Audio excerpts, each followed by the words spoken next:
Showtime. The second semi-final between Port Adelaide and Central District in front of a very, very big crowd as Mead comes crashing in, pushes it forward, inside half forward. Stephen Schwartz at half-back has the job on Waterhouse, crashing his way through as Anderson. The danger man is West. Quick kick forward. Front spot is Smith, squeezes out. Early goals are going to be important. Port won the toss. They're kicking with the breeze, and Waterhouse has just missed. Tricky. Harada has the job on Waterhouse, so that's the way they lined up.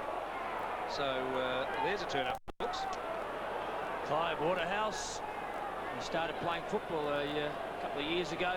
He's kicked 47 for the Magpies this season so far. There's a real star. The footy centre wing almost beautifully taken there on a diving catch was Jared Cotton. Carter stands the mark. The kick is a little unorthodox, holds up in the breeze. Plenty up. Ingerson, a great second to the Magarey medal with not a lot of games. Beautifully put to Anderson from his skipper, Geneva. That one did hurt, didn't it? Plenty of body in it. Through the centre of the ground they go. Opportunity for Mead. Put down badly by Conway. The feeling they're looking into the sun, these players, with so many mistakes being made with simple marks. Lees' kick is a beauty. In space, Geneva goes on quickly, puts it up towards half forward. The jump from behind was Smith, but holding his own was McKinnon, front of the pack. Marty McKinnon's bound to be important. Laird, Harada, the breeze is just playing a little havoc. Cotton, they've got one spare. Cook in game number 50, got to take this one, Mark Conway, can't get to it. He's going to swing it around to the head of the square, at least that's what he should have done. 2 errors from the big full forward, and I have to say I'm a little surprised that he's gone one out at full forward. Well, Alan Stewart's backed him most of the year. He hasn't had a forward against Port Adelaide who's kicked a swag, and this fellow might just be the chance. Thought that the banking might have been on Wakeland still. Out the back, here's Wind, looking to be productive again. This is Conway. Ambrose has got the job on him. Cook arrives late. George Fiacci's in there, so too is Darcy. They've got the numbers, the Magpies, and the protection of ball carrier is very good as Geneva picked off the chaser. But the kick is pretty ordinary. It's going to cross the line and out of bounds on the full. Magnificent spectacle. Football park at its very, very best. Yes, and the stadium is nearly full. So a great turn up and a beautiful day. Jimmy Wine goes to ground. He's fourth in Magarey medal with 14 votes. Mead looks to where he's going to go. Finally goes backwards to his partner in Lees. The kick is a beauty to give Carter the chance. Rowan Smith wide. They sat him on the bench last week. He came on and absolutely carved up the opposition. This is a beautiful kick. Back of the pack. A chance for Wilson. He got it from Malakellus. That's Spiro Malakellus. And the account for Port Adelaide goes to 2 points as they rush one through. We look at the man-on-man contests around this ground. There will be some fireworks this afternoon. Windsor has Hodges. Lees and Ingerson. A couple of beauties. Central District work it out on the far side. Healy, smooth moving and incisive as always, has Wakeland. I reckon it's just a matter of time before Michael finds his way down to that goal front. We'll see how it unfolds. A couple of Maggies are down there. So too is McGowan. McGowan just keeps it in play. Cook, Ingerson, squeezes it between 2 players. Cotton is clever, plays it to himself and then loses it. Malakellus is well claimed. It's tough early. That's Tony Malakellus. There's 2 Malakelluses out there today. Spiro made the grade this afternoon, number 40. And his brother, Tony Malakellus, who did so very well in the Magarey. Yes, Jared Cotton comes off with the blood rule. And that always upsets the coaches, but nothing you can do about it. 2-point lead, Port Adelaide. As we wait for Peter Green to come on. While we're doing that, Neville, McKinnon has Anderson deep in defence. Scott Lee is in a back pocket where he's played so very well for the Crows. And he'll pick up, of course, Malakellus and Geneva as they come on and off the ball. So the second semi-final here at Football Park. The winner naturally goes on to the grand final, and the loser will play Nord in the prelim next Sunday. The Dogs underneath it, Green over the top. Wakeland from nowhere, but a beautiful catch by Darcy. Call as you like. Goes on to Poole. Ambrose, thank you, gentlemen. Far side, nice catch. Arnold sliding on his knees and has options through the centre. Don't know whether I would have taken those. Williams is slick, goes back to Darcy, one of the best last week in a great win over the Redlegs. And it'll be held up centre wing far side on a balmy sunny afternoon in Adelaide. Well done by Potter, wasn't it? He's very tough. There's Jared Cotton on the interchange bench, just getting that slight bit of bleeding attended to. Central District have started with a very raw interchange bench. By that I mean it's very green. Two greens there, Peter and David. Peter's on the deck now for Cotton. Here's Anderson inside half forward with the right leg.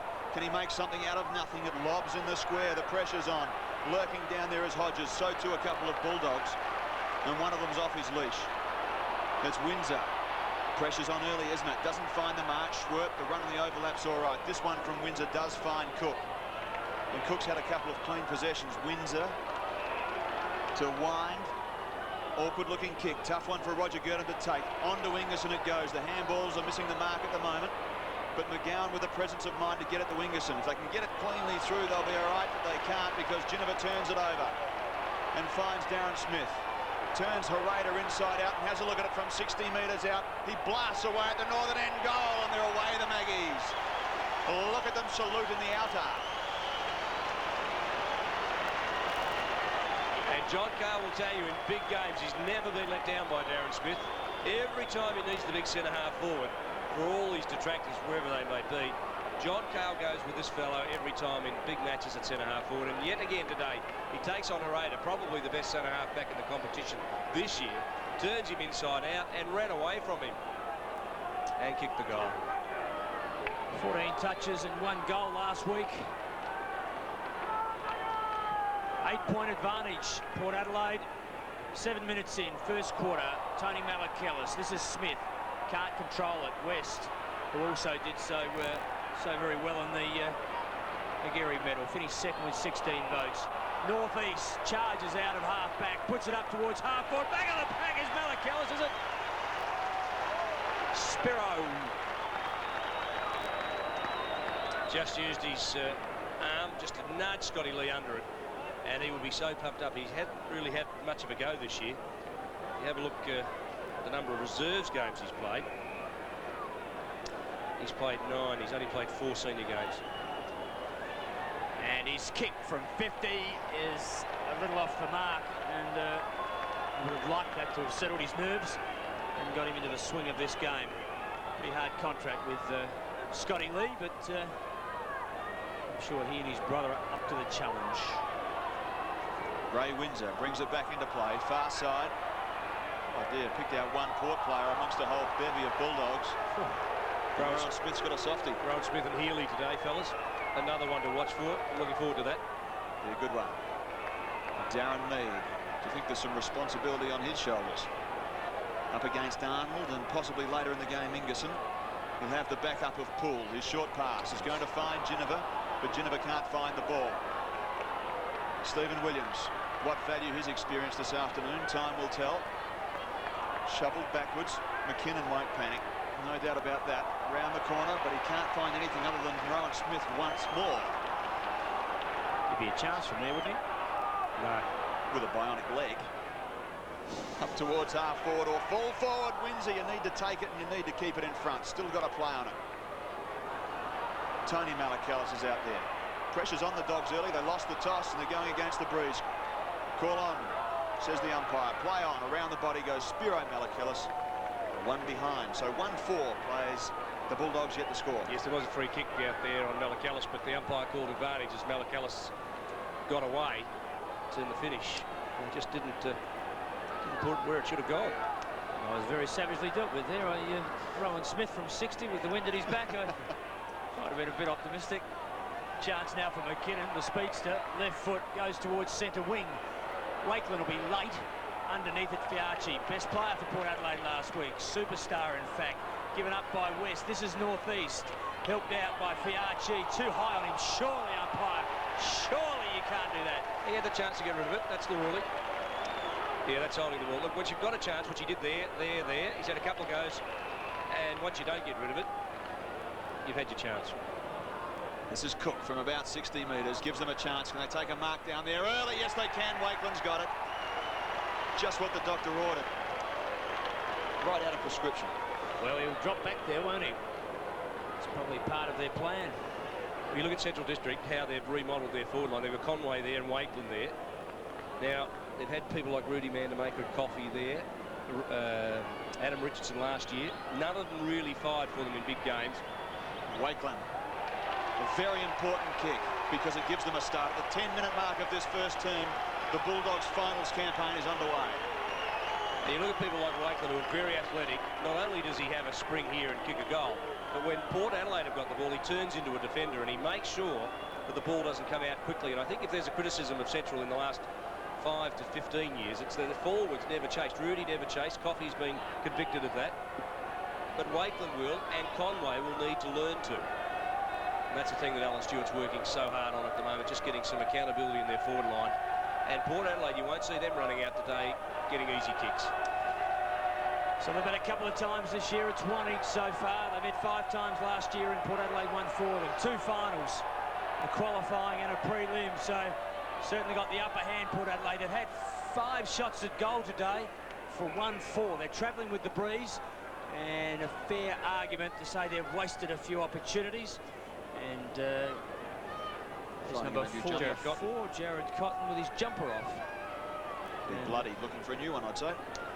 Yes, that's probably the answer to that mystery. Blood knows. Forward they go now, again against the breeze. A chance in front. Conway, beautifully done with the crumb, was Fiachi. He turns it around. Redwell, Williams, off to Ginniver. The veterans combine. Malakellus can't take it. Smith in the picture. Reimers is there, the big fella. Has support in Lee. He turns it beautifully through the... He carved it through Port Adelaide players there. It was magnificently done. Green's handball, I can't say as much for. Tough as you like, Williams. Steals the footy, gets it to Smith. If he can hold up traffic before the line, he can. He's close, he'll run out. He doesn't like it, and it was horribly close. Well, he had no support, did he? He really had to sell the dummy and get clear. I bet Peter Green's breathing a sigh of relief. That was pretty ordinary on centre wing. Darcy, partly smothered, gives Potter a chance, also gives Tony Malakellus a chance. Don't give him a sniff of the goals because he can score. So can Rowan Smith, and so can West. He loves getting inside half forward, and he'll kick another one. Point, that is. 1-5, plays 1 goal. It's very dangerous when Robbie West lurks inside half forward. Looks like Girdham's picking him up, and he's got a very, very big job. Well, remember the performance in that last quarter, last week against Nord. He kicked 4-3 for the day, 3 in the last quarter, and just put what hope Nord had of moving to this game right out the door. They're pretty important goals too, weren't they? They only won by 16 points in the finish, Port Adelaide. Yes, they were an enormous goals under pressure. Fiachi goes off to Anderson, short, and Port Adelaide with possession, trying hard to give it back though, aren't they? Spiro Malakellus stays there. He's got plenty of support if he can get his hands to control the footy. And Clive, oh Clive, what are you doing? He's put that one out of bounds on the full. Well, that's a kick that just happens in the early stages of a final. You're just trying to do a little too much. You're rushing yourself mentally. You're all pumped up, but he'll settle down. Anderson, provided the contest, Peter Green would like to do something a little more constructive than his last effort. Jim Lyon's going to get a free kick. And Tim Cook has a go at Darcy. You just see him coming over the top of the ball, and Carter just going for the ball, chested him. There's nothing untoward in that other than he got him high. That's what the free kick was for. This is where the challenge will be for Central District, just making sure they don't get drawn into any of the biffo. Wakeland. Around the corner, Fiachi started the game very well. Out the back from Carter. Schwartz couldn't make the most of it though, and Carter butted up and did it well. Now to within 60. Darren Smith. So too Herrera, and Arnold provides the extra number. Wind.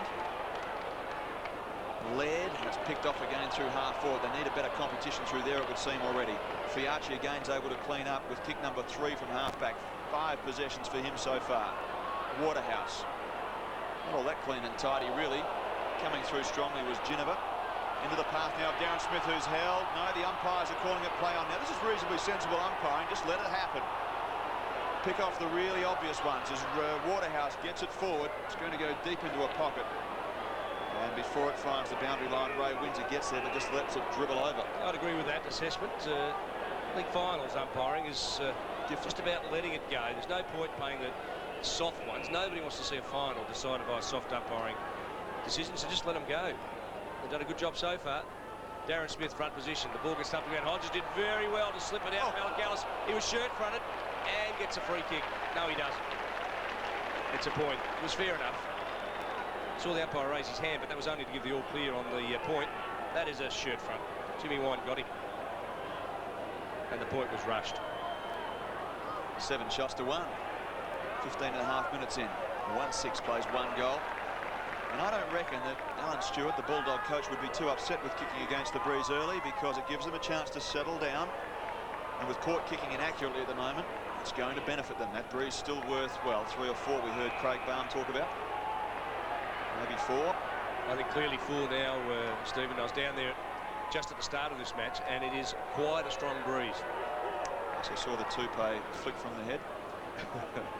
Mead belts it forward. That's not true. I should clarify that, because you'll be embarrassed, won't you? Led, it goes across the line and out of bounds. No, I wouldn't.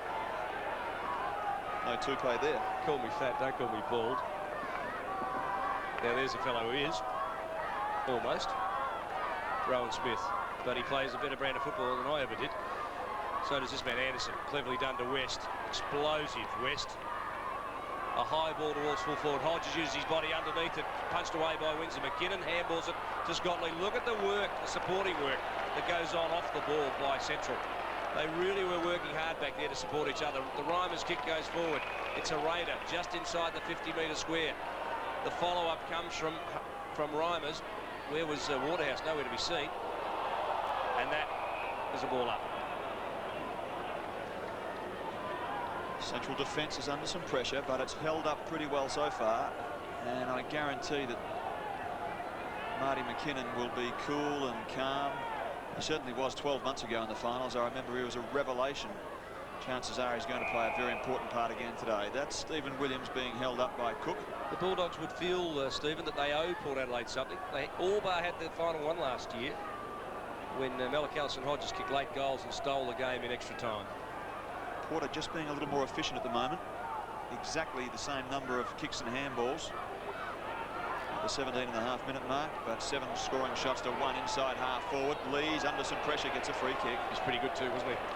Held his ground. Wilson's called the play on, and Rowan Smith has hectares to play with on the far side. Look at this. Bounce, second bounce. Healy's closing and starting to put the pressure on, but Rowan Smith gets it to West. Potter looks like he's picking up West now. Sure if I'm right about that. They tend to switch it around a bit, but someone's going to have to stop West. What Central do is when a player's loose, they just come forward. And the next player available just picks him up. So, well, might well be that Potter was just coming forward. No, looks like he has got him. He might well be right. Shadow him. Yeah. Arnold, Geneva, and Herrera drops back.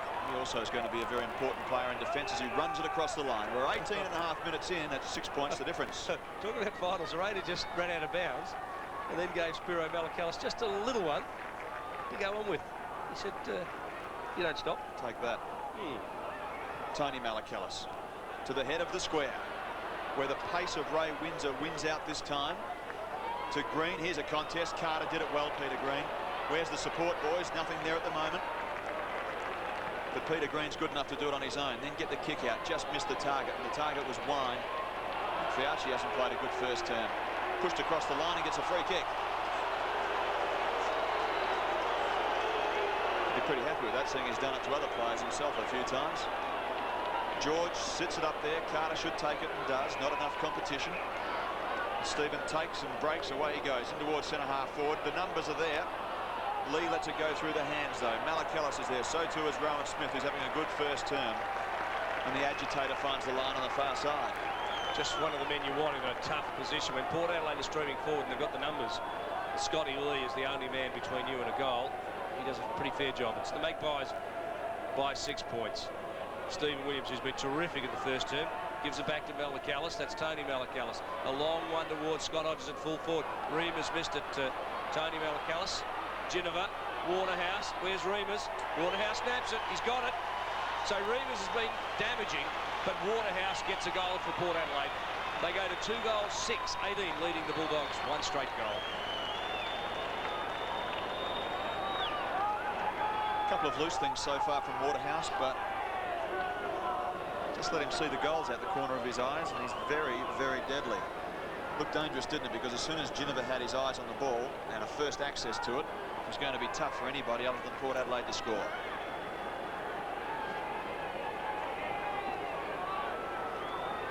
Port Adelaide, 2 goals, 6-18, a 12-point margin. And looking the goods already, they get their eyes on another grand final. Their timing's impeccable, isn't it, when it comes towards finals footy? A dull patch mid-season, but right on schedule. Good, tough as you like. Loose ball, Wakeland, they'll rely on him. The tackle is a beauty, though. Lees is there. A chance now for North East. How experienced is that back line? They're without Delaney, but he'll be playing in the reserves this weekend with a face mask, and in the hope of joining them in the grand final, I would think, or next week in the prelim. This is McGowan. Williams, beautifully done. Held onto the footy, found the opportunity to Waterhouse, and the kick is fantastic to Hodges. He spills it. Waterhouse follows up, puts it in high. Good luck. And under it, Lee. Malakellus played it pretty well under pressure in the end, did Scotty. Tony Malakellus. Tough one to take. Didn't see that. That ball went higher than it went long and floated around in the swirling breeze. Nearly 22 minutes into the first term. Far side. Most of the play's been out that side too, by the way. Rowan Smith just keeps it centimetres inside the line, and then finally it goes over. Named on interchange pre-game, and then Port Adelaide pulled a shifty. They put him onto the deck. And onto the wing. He picked up Healy. He's had 4 and 1, Rowan Smith, and Healy has had 3, so it's been a pretty good duel. You got to pick him up too, don't you? I mean, he just carves you, and the beautiful thing about Rowan Smith is his possessions always go to a black and white jumper. Port Adelaide just on top in the last few minutes. Rowan Smith, West, who's got him? No one on this occasion. He has a look and he can kick goals, but he's missed it. Ooh, he really gives them a rattle. 22.5 minutes gone, and it's 14 points the difference. The Maggies are in charge. 2 points to West, and Port Adelaide after the McGarry medal. As soon as it was over, they were up, out of their chairs and home. And so too was Central. Yes, well, it's not the night to celebrate on, is it, with a second semi coming up. Pretty disciplined as they should be. Wakeland, McKinnon, who he got it from, follows up and chips in short. Ingerson, well spoiled Lees. Chance now for, that was 28 Potter, thank you. A chance for Poole, who puts it to ground, looking for a crummer. He's not there. Swirt in 2 minds, makes the wrong decision finally, and Darcy, with the help of Ambrose, steers it through centre half back to the centre of the ground. The kick to Waterhouse is good. Quick disposal, gives Ginniver an opportunity. Has to go wider still to Wilson, who turns it back miraculously for Malakellus, who drops in the spot. The chip short. Smith is there. Open goal. Raffle it. Oh, now that's terrific. Hodges. That is fantastic, Darren Smith. That is absolutely fantastic. Scott Hodges is back, lacking a little bit of confidence. He's had a couple of flies at the ball and missed them. And Darren Smith is 20 metres out directly in front, running into an open goal, and handballs to Scott Hodges. Now, that's one of the great team things, and that's why he's so highly regarded, Darren Smith. Good turn, good vision to turn the, and a good kick to turn it back into play. Malakellus goes on to find Smith and Hodges in, as David said, very unselfish team football. Just need something like that, don't you? Get the confidence up. Crunch time for Central. They've made an error. Too many players in the centre square. Port get another chance, and Scott Lee makes an error. They can be so very hurtful. At the present time, they're 20 points down. They'd love just to close it down now. Ginniver, can he give them another chance?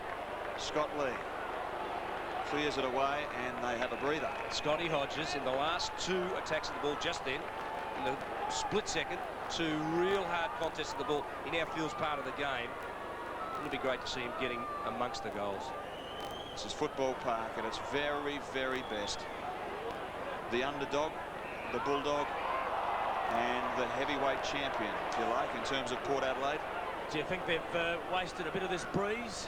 11 shots for 3 goals. Well, I was saying that probably Alan Stewart wouldn't be too upset with kicking into it early whilst they find their feet and get their running game going. Yeah. 20 points is not that hard to make up, but it's just the way that it's happening that's a bit of a concern at the moment. Herrera works back. He's being beaten by Darren Smith at the moment. Smith turns him inside out, has a look, and Hodges is all on his own.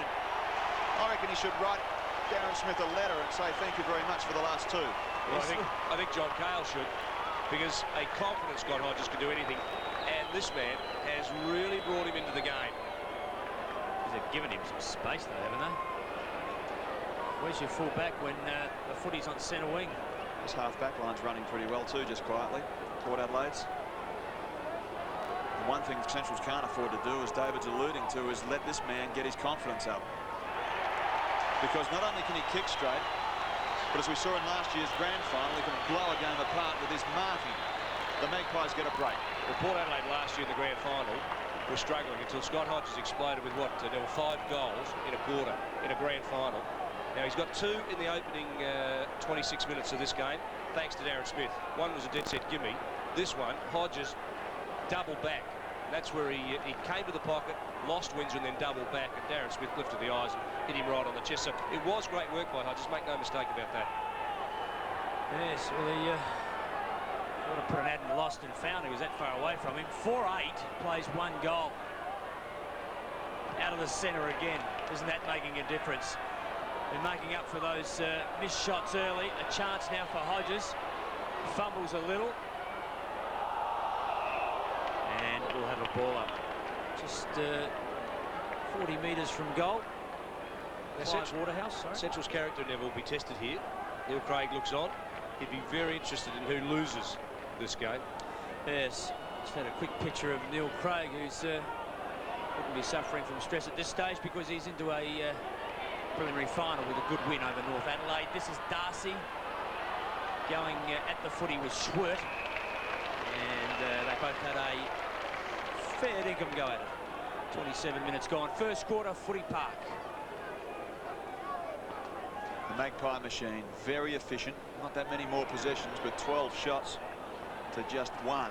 They're really all over Centrals at the moment, who've not settled to the task yet, holding the ball on Potter, and the Maggies aren't done with yet. I reckon Central are just starting to play for quarter time so they can regroup and get moving. And I would suggest to you that that would be erroneous, because Port Adelaide could shake the life out of them in a quarter if they're not very careful. Just Stephen Williams. Anderson's coming off with a blood rule again. And gave up the footy to Williams, who was a little far out to score. Onto the ground is Fabian Francis. Now we think, all that Fabian Francis may have a stress fracture of the ankle, so he's been restricted this week, we know, to swimming in the pool as part of his preparation until Thursday night. Stephen Williams right up towards the line, well taken by Arnold, and cuts off another forward movement right on the line. And the umpire wants the last say, has to kick over the mark. And both teams wearing white shorts. Port Adelaide the offender. They might change them at quarter time. Big jump, no contest though. Big Hugh goes on quickly. Stevens from half back. It's a great smother against him by Smith. Jennifer does the crumbing, puts it in long, but he's offline and to the left. And that was good work by Rowan Smith, whose finals performance was Stephen Williams, who kicked the point. It was good work by Rowan Smith to smother Scott Stevens' pretty slow piece of work, I thought. McGowan inside. He's got the run from Herrera, who has a good look at things, and just needed help, didn't he? Just needed help. Didn't he mess that up? Alakellis, Tony chips it around the corner. Gives Stephen Williams a chance. Francis, can he spin some magic here? But he's out of bounds. Seen Brian Herrera today, Neville, just biff a couple of players. There's Fabian Francis on screen. But I just wonder whether he wouldn't be better advised to play his game, which is hard at the football, not worry about little bits of biffo. I think you're right there as McKinnon goes to ground. I think he's more service to the team when he does that. And I think it's just taken away his focus a fraction. Potential to be a colossal talent, isn't he? And we'll watch him with interest. Waterhouse is number 41. And it's 47 goals before today. He has one today. Ginniver bounces the ball up, turns around, kicks the goal. The skipper, super footy. Port Adelaide. We've had a look at that. There's 14 scoring opportunities. In fairness, 3 of those points have been rushed by the Central District defence. They've used the breeze pretty well, Port Adelaide. Ginniver here, just very clever. Now, McGowan is tagging Ginniver, and McGowan hasn't got near the ball at all. Ginniver's had 7 kicks, 3 handballs, and McGowan's had 1 kick and 3 handballs. So there's a bit of a mismatch so far. 14 shots to 1, 5-9, playing 1 goal. 31 minutes into the term. Can Central get a bit back? Girdham to Green. They just don't look like it at the moment. They're struggling just to find their game, and they're not going to add to that score. So as we saw in the first semi-final, when Norwood got the jump by 7 goals on North Adelaide, similarly in this second semi-final, the Magpies have the jump on the Bulldogs at quarter time on ABC Sport. 33 points the difference. The Magpies have started very well.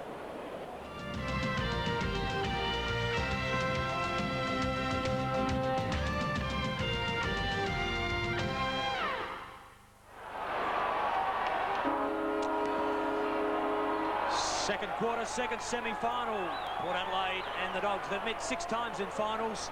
6-zip Port Adelaide. Left of screen, Mead. On this occasion, he's beaten. Arnold did a good job. He follows up and gives the ball out towards Wind. Finally. Beautifully done, Port Adelaide. This is northeast. Wilson was the player that got it up to him. Waterhouse is next in the scene. And they look fresh and they look quick, Port Adelaide. And to think that they are still without Tyler and Delaney, who could come back into this side. Be a hard fit, wouldn't it? Good selection problem. The best pressure. Smith, West. Beautiful, isn't it? Hodges, 3 or 4 grabs. He's been given it, though. Well, he's now attacking the ball, isn't he? He's attacking it like a player who's got his confidence up. He streamed at that. Now, even though there were 3 bites at the cherry, he really attacked it like a player who was going to take it. He wanted it. He led straight to the player's leg and gave himself every opportunity to draw the footy. And that's what a forward has to do. That's why he's I put him in the category of champion. I don't think there'd be many people that would argue with it. From 40, he has split the middle. It's kicked free. Not a bad return to form, boys.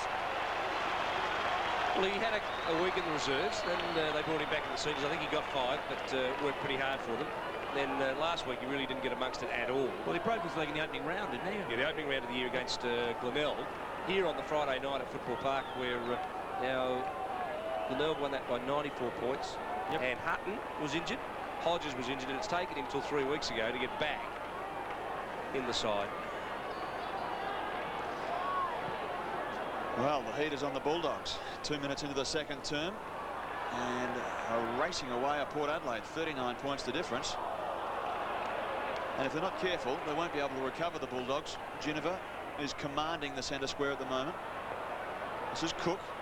He's one who has to lift inside half forward in game number 50. That's better. Anthony Ingerson hands off to Healy. He's caught on the wrong side. Right leg pops it up. They need Conway to take a mark. If he can't, then he needs to recover and find a player. Across the top to McGowan. You want to be quick, Ricky. The tackle's put on very heavily and very well. And Port Adelaide in defence work it out once again. Lees is on the close side. But Fiachi works it out by giving it to Tony Malakillis. I beg your pardon. You can say it if you want to. Arnold.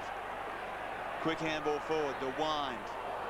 And they're not finding the body. Just not sharp enough. Back it goes to Tony Malakillis, and Port Adelaide are supreme at the moment in defence, but this time they've turned it over, except there's a free kick. And I think one of the features of the Central game this season has been their attack on the ball and their toughness. I'm sure all of that has been in preparation for this final. Yeah, the toughness in close has not been matched by anyone this year. So we'll have a close look at that today as Reimers steers the ball towards half forward. A big punch comes from Mead. The Crummers are there. Cook is one of them. turns the ball towards the goals, and he is offline, is Cook. It's his 50th game today, and he has 31 games for the goals for the season.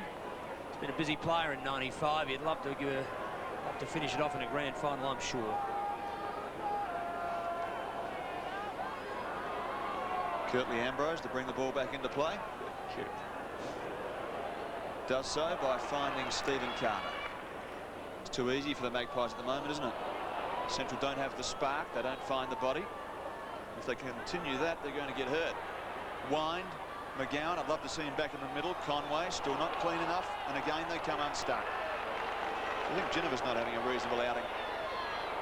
To centre wing, where Potter and Wakeland 12 touches, Ginniver. 13 touches. Ginniver's not bad, is it? He is the catalyst, no doubt about that. Rowan Smith, Port have the numbers, working harder and doing it better. At half-back, it's Scott Lee. The pressure's on him. Works back and intelligently brings it to the grandstand side. Reimers sweeps across and translates the play to the far side where Ray Windsor gets hold of the footy. 20 more touches, Port Adelaide. But everywhere else, not a lot of difference. They're certainly controlling the air too, Port. McGowan's underneath it. He won't be the jumper, though. He leaves that to Ingerson. Mead goes with him. Wilson sits down. Support, northeast. An unorthodox kicking style, which has supported him so well in his career. And hasn't he been a player? Brian Lees, the ex-Tiger, had a great game last week. And we'll forget that run up the middle of the ground. There's Craig Baum. The oldest man playing finals football. Yes, and something with the family. Northeast off with the blood rule. Foster will take his spot. 45 plays 7. So it's a concern to Central at this stage. 38-point deficit. It's only 5 minutes in. They need to use this breeze selectively and carefully to at least go in square at half-time. Girdham stays over the top of the footy, as you'd expect him to. Potter, Reimers, backs himself with a bounce. What are you doing, son? Get rid of the footy. Wakeland gets the crumb. Lucky as you like. Steers the goal. Breathe a sigh of relief for Dogs. He's second. And he's the only man who's got on the scoreboard, on the goal scoreboard for the Bulldogs. Michael Wakeland, specialist back pocket player earlier in the year. But Reimers, there obviously was just no one talking around him, because if there were, they'd have told him he was hot. And when you're hot, you're hot. But this man, Michael Wakeland, just took the loose ball, and he looks to be well within himself. He's just working it nicely. He's pretty relaxed out there. 6-9 to 2-1. 6 and a bit minutes into the second term. It doesn't matter how they come for the Doggies at the moment. They just need to get a score on the board. Mead and Arnold square it off. Better exit from centre square. This time it's Wine. Cook is there. So too is Wilson. And Michael's going to get a free kick at half-back. No doubt at all about that free kick, is there? The ball goes up in the air. Wilson takes possession. And look at Cook coming in late. That's a coat hanger. Little undisciplined. Takes the momentum away. Wilson has a look at Lees. Runs on. And Brian can't keep it in play. But sloppy, wasn't it? It wasn't his fault. I take your point. The kick was reasonably ordinary. 6-9 plays 2-1. Get my maths correct this time. 32 points the difference. 7 minutes have elapsed in this second term. Rowan Smith should have been tackled more strongly than that. And Richard Foster wheels around, puts it around the body. Wakeland's everywhere. He's a touch of class, Michael Wakeland. Certainly one of their better performers this year. Puts it up towards the forward line. Ingerson's contest was all right. McGowan looks a little out of place sitting at half forward just quietly, holding the ball. George last week was spectacular. He took marks, he ran out of defence. He had a quiet first quarter, but he's now coming into the game. And he is one of the players, if Port Adelaide are going to just hold out and win a premiership, they'll rely on him heavily. Anderson, he got it from Fiarchi, who last week was absolutely best man on ground with 21 touches, and Malakellis was right behind him, wasn't he? Great effort. Forward they go, the Maggies. Stevens goes to ground, and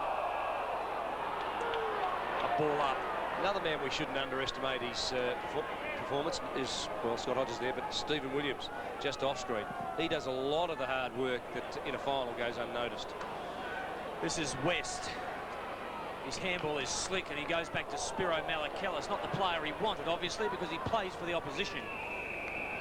So the handball was a poor one. Now, Rowan Smith, number 13, just walking out left of screen, is a bit of a secret weapon for the Magpies. And what have we got here? The blood rule. It's Darren Smith. Fourth one. I think they clashed heads. Clashed heads with the umpire, so we've also got Nick Abbott going off with the blood rule. Nick Abbott going off with so everybody's bleeding. Oh, no, Troy Burton. Yeah. And Troy Burton, well, he's coming on, or Paul's coming on. Not to umpire, obviously. Jeff Jeans is the reserve and interchange umpire, but you watch what happens. Oh. Bang. Troy Burton just backed into him, and they clashed heads. He did pretty well, Troy, to keep his eye on the ball. So Amin Shahadi, the boundary umpire, will hold it as Troy Burton goes down to the bunker, and they'll sort it out. Okay. Now, they can officiate, of course, with two, and that's perhaps the benefit of the three umpire system, if there is one. Jeff Jeans is the spare umpire if required. Spiro Malakella steals it out of the ruck and goes towards goal. White to the left, and it's been offline, hasn't he? What has he got? 3 points, Spiro, or 2 points, Spiro? Yep. And he would have loved that one. They're 6-10, the Maggies. Central are 2-1. 10 minutes gone as Windsor brings it back in right into the centre. Good mark by Reimers. They need to lift the Bulldogs. Lee from half back to half forward. Ingerson is in there, hits him on the nose. Off hands, Schwert, the run on the overlap's all right. Hereda, quick kick under severe pressure, right up towards the line, but offline and through for one behind. 6-10 to 2-2. That's what I was talking about earlier with Brian Hereda. If he just attacks from centre half back, he'll be one of the best on this ground. He's very athletic, very quick. They've got Poole on him now with D. Smith off with the blood rule. And Poole, I just don't think will have the pace to go with Hereda, should he choose to go. Kick in is marked at the 50 by Cotton. Jared Cotton, who went off with the blood rule as well. Changed his jumper as well. Yes, he's changed it from 44 to 38. Rowan Smith, oh, beautifully done. Conway just sat in front of the pack. And Port Adelaide went to sleep there in defence just for the minute. A bit confused about who was going to take the spoil. John Carr will scream here. So did Ginniver. This is a 50-50 ball. Now, Carter just stood his ground. So too did Rowan Smith, and so too did Foster. They were all converging. And all of them looked at each other. And that is very unlike Port Adelaide. Belted one out in the full in the first quarter. See if he can make amends for that. Good catch, good kick. Much needed goal, their third. His first. As all that was happening, Craig Potter came from the ground and Scott Stevens has replaced him, presumably to go with Robbie West, has the leg speed. I think that's fair enough. Just wonder whether Potter is fully fit, because he'd be useful in another position if they were simply going to make a change. But structurally, Alan Stewart has to do something.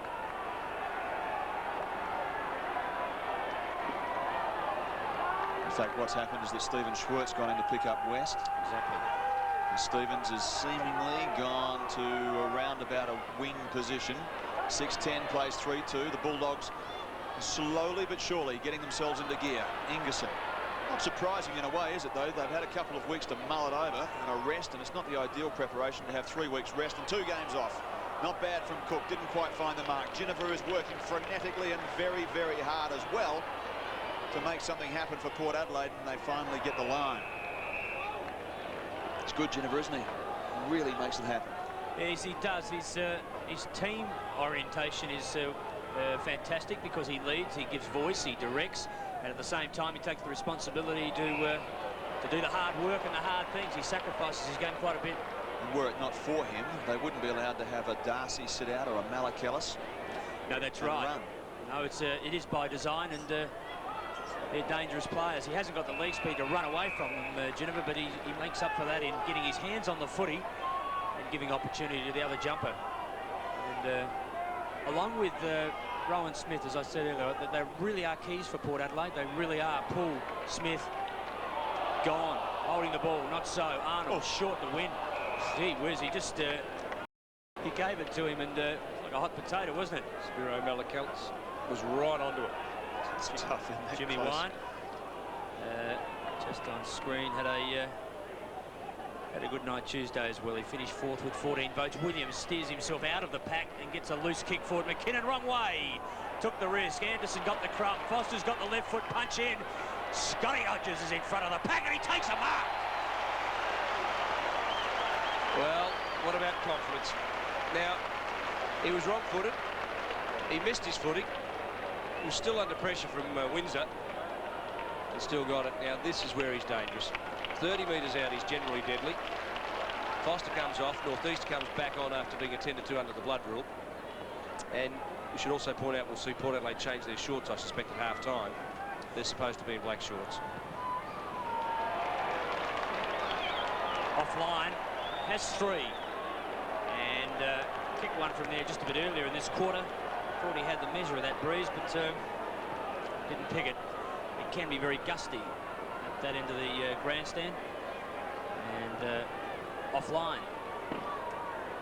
The Windsor kick right into the centre square. Not surprised it went that far because he kicked the ball from outside of the goal square. Just happened to be watching that. Lucky for him, the umpire didn't see it. Scott Lee, middle of the ground. The handball is okay. Into the arms of Healy. His kick's normally pretty good at the back. He is Ambrose, but too tall is Conway.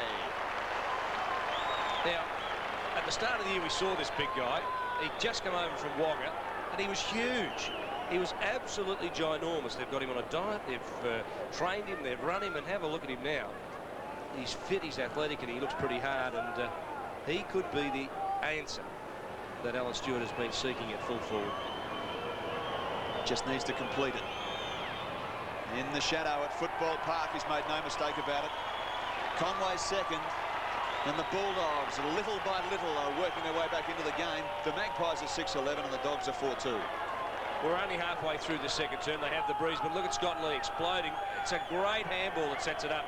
And you look for players that can do it. Healy, look at that raking left foot kick. The Lee handball and the Healy kick were just fantastic. And when you're one-on-one in the forward line, that's how you like the ball coming. And Conway was just big enough and strong enough.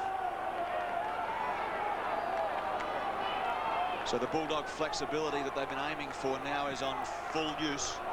Stephen Schwert picking up West, and here he is, quick kick forward. They're on a little bit of a roll, the Doggies, picked out by Cotton in a different jumper. Started in 44 and then had it bloodied. McGowan, certainly not his most productive outing so far as he kicks it up towards half forward. Good take down the back by Northeast. That was McGowan's 5th possession. And normally, well, we see him get up into the 40s on some occasions in the middle of the ground, but Alan Stewart clearly is very concerned about Robbie West and his pace. And Ambrose is down injured. Will need to be attended to. Bad news for Port Adelaide. Good mark on the far side by Darcy. A little bit clumsy by Ingerson. Still only got 2 umpires functioning out there at the moment on the basis that one of them's left with the blood rule.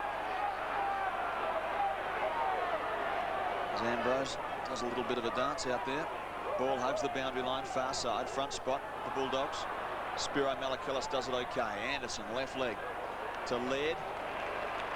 And Roy takes it to the halfback. Rugged-looking campaigner. We'll love this. Through the midfield he goes. The big fly's on. Wakeland high over the top. Goes to ground with the ball. But look at Carter. Just wraps it up. So too West. So the Port Adelaide machine know how to stop a Bulldog run. They lead by 21 points. Port Adelaide 17 minutes into the second term of this second semi-final. The winner straight through to the grand final. The loser takes on Norwood next week. Arnold thumps it down. Cotton gives it another one, pushing it forward. Healy did well to pirouette through. He was claimed by Wilson. Goes to ground now. Stevens needs to work hard. Wilson got him too. 2 tackles in a split second. And this is Cook out of the middle on the left. And he's kicked it. He's got it, the little rover. And he's got his first. And the Bulldog fans rise as one. Well, I had a feeling that Central needed to give the handball off, and I wasn't watching carefully enough as to whether it was Laird or Stevens. I think it might have been Laird, but finally they worked it out, and you can't be surprised, David, that it's taken them so long just to find their feet after the break they've had. I think it's taken them a little bit of a while to get their match wind, and there's nothing like match fitness to get you fit. Now we've got a ball game, 15 points in it, 18 minutes into the second term. The crowd's alive, the game's alive, the sun's shining. Where else would you want to be? This is just great stuff at the moment. Well done by Laird to Stevens. Missed it though. Opened the door for Port Adelaide. Good tackle by Herrera. Lee. You just sense they're settling to the task now, and Port Adelaide are being challenged like never before. Well done by Carter. Kept a play on it. Then gave it away, but they're there in numbers. Wilson looks up. Nothing on offer. Northeast gets the benefit of a bounce that just favoured him. In came Stevens a little too late. Darryl Poole's going to lead in the race for the ball. The pressure's okay. Healy sneaks it through to McGowan, who's starting to be more creative. Short pass. Cotton. Alan Stewart, I reckon, will be breathing a big sigh of relief. Beautifully weighted kick. Reimers, he can thump the ball 60 metres if he has to. Puts it right up to the line where Conway, off hands, point. 47 plays 33. Now that's the way Central District can win this game. If they really start running hard, particularly from half back, they can get up. Now Northeast, he's been terrific in finals last year and this year. Last week's game was another good one. Anderson just needs to find a little bit more of the ball. 4 kicks, 2 handballs. A long bomb. Schwert sits underneath it. Carter from the front couldn't gather it in. McGowan gets away a kick, got clobbered as he did so. 4 and 4 for him. He hasn't done much of the ball. Oh, it's a great mark. Gurdon, the skipper. Well, when he plays well, you know the Bulldogs are playing pretty well. And that's a great kick. Oh, Conway's dropped it. Now that's the 3rd one that he's missed. The Archie was claimed by Cook, getting it away Mead, out wide Darcy. He'll tuck the ball and run. They're building Port Adelaide. He spears it forward. Herrera can chop it off, didn't quite get there. Now gathers it in, gives it off to McKinnon. On the left, he swings away, the speedster, and drills it along Wingerson. Bang, punched away by Mead. Fiarchi, 2 takes, unusual for him. Skirts the pack, Conway just not quick enough to get him. And wide to the outer side he goes. McKinnon, Poole. McKinnon did pretty well, but he slipped over. Geneva got through. Now looks for support, doesn't get it. Hurry kick under pressure, and it's Schwert, the tagger, who's got West deep on a half-back flank, and he gives it up to Herrera. Tremendous responsibility now with Stephen Schwert. Well done by Rowan Smith. Nothing really on offer. Pressure's on the Magpies now all of a sudden. Well done by Gurdon. Attacked a player with a real fervour, and it was Spiro Malakillis, then had a second crack at him. Middle of the ground, Herrera hands it back. The game is really starting to happen now. Poole's in there, so too is Schwert. Handed out West. He'll make something happen with leg speed that puts on the turbocharger and finds a player down there in Malakillis. So exciting, West, isn't he? Too good. He's just got that turn of pace. I'm surprised at the West Coast and Footscray. Footscray of all people, they really do lack some pace. Couldn't find a place for him in their team. He's just able to lift a notch. Really can play a bit. Robbie West, the completion by Tony Malakillis goes right to the line and shoveled through. So 48 plays 33, 15 points the difference. 21 minutes in, the Bulldogs have charged back into the game, but they're still at arm's length. Port Adelaide this term have kicked 1 goal, 3. Central so far have kicked 4 goals, 3. But the Bulldogs need a couple more. Rowan Smith thumped it down. Tony Malakillis was the target. Stephen Williams mops up the loose ball, gets support. Williams to Malakillis into the open goal. He's good here, and he's missed. Drilled it long and low, but just to the left. Well, all that happened because Ray Windsor couldn't get onto the ball. His kick was a shocker and put real pressure on McGowan as Darren Smith prepares to come back onto the deck. The injured fullback. Oh, Ray. Another ordinary kick and puts another player under pressure, but McKinnon's good enough. Wine, 1 spare now as Herrera just makes it in time. As he lifts the eyes, there's not much on offer for him either, other than Conway, who gets there late. Gurdon, where's the support? The cavalry's not really there. Cook to Green. Wakeland. So too Healy. The leg speed to get around. It'd be very good to finish it off from there. It swings across the face of goals. And through for 1 behind. 6-13 plays 5-4. Daniel Healy named on a wing in the ABC Football Plus Team of the Year. And Stephen Williams goes for a rest. Fabian Francis comes back on.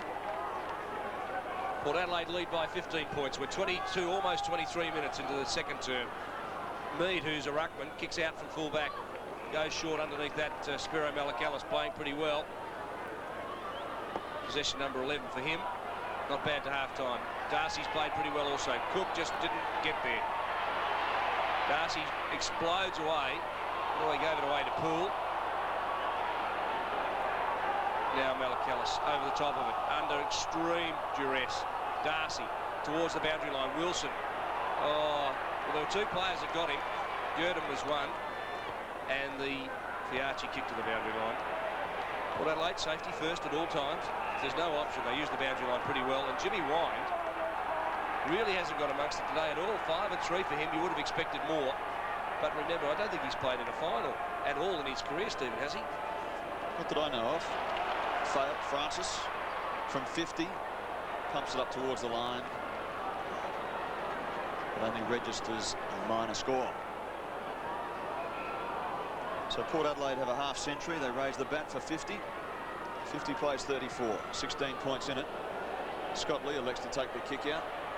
Again, that's a pretty ordinary kick, but Reimers is good enough. Too much finesse, boys. They'll bring it unstuck down there.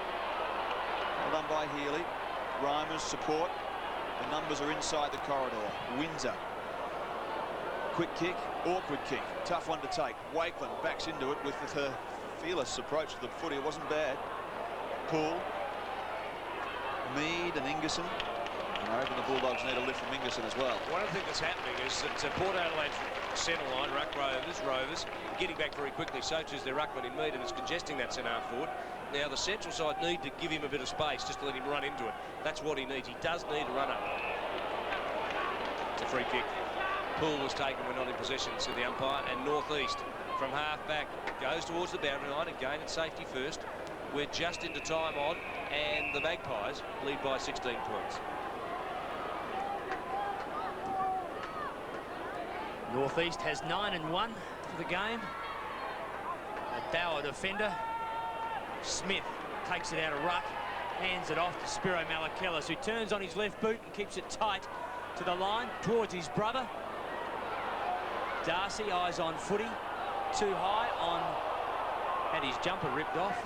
It was Lee. Oh, it's beautiful. West turns it around for Hodges. He needs the bounce. It doesn't sit properly or as nicely as he would have liked.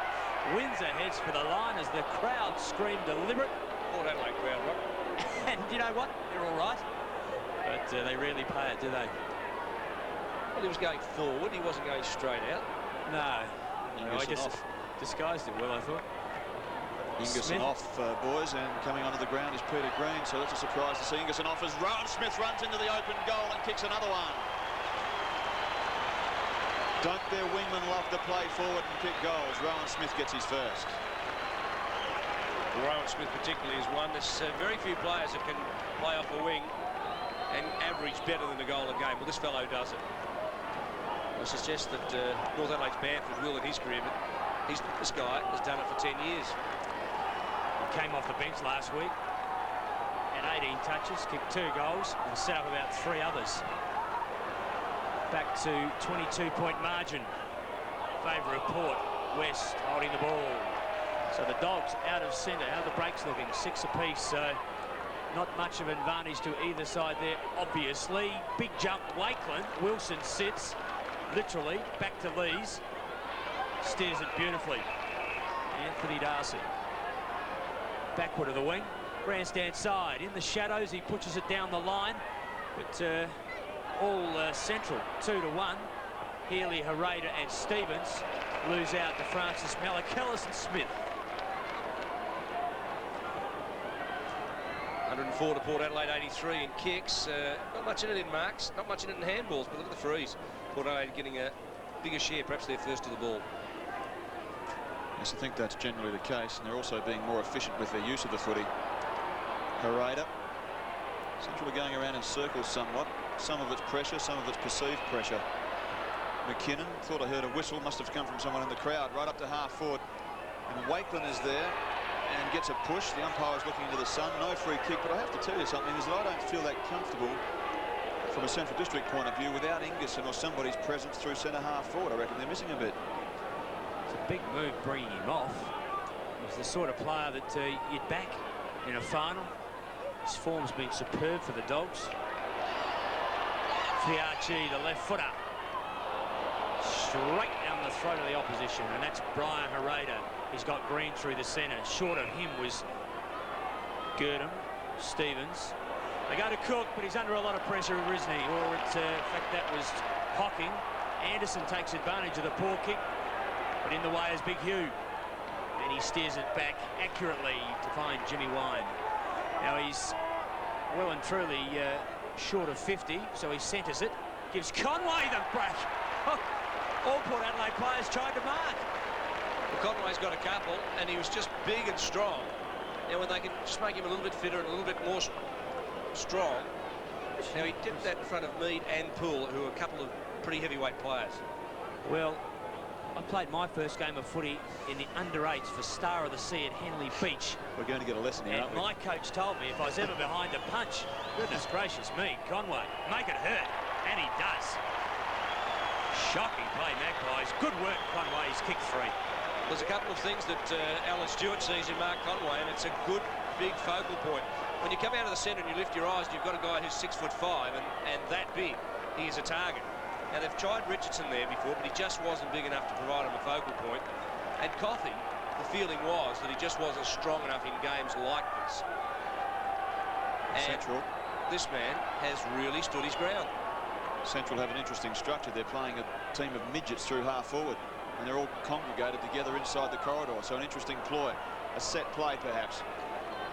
It's going to be a bit hurtful though when a tall bloke like Lees gets underneath it. Well done, magnificently well done by McGowan in terms of the pressure, and also the tackle by Wine. And the feeling, Stephen, is that McGowan playing in the centre for Central just perhaps hasn't got the pace in big games, much in the same way that Carlton feel that Greg Williams doesn't give them big game penetration, and they're playing him at half forward today. In much the same way that Carlton played Greg Williams at half forward in big games.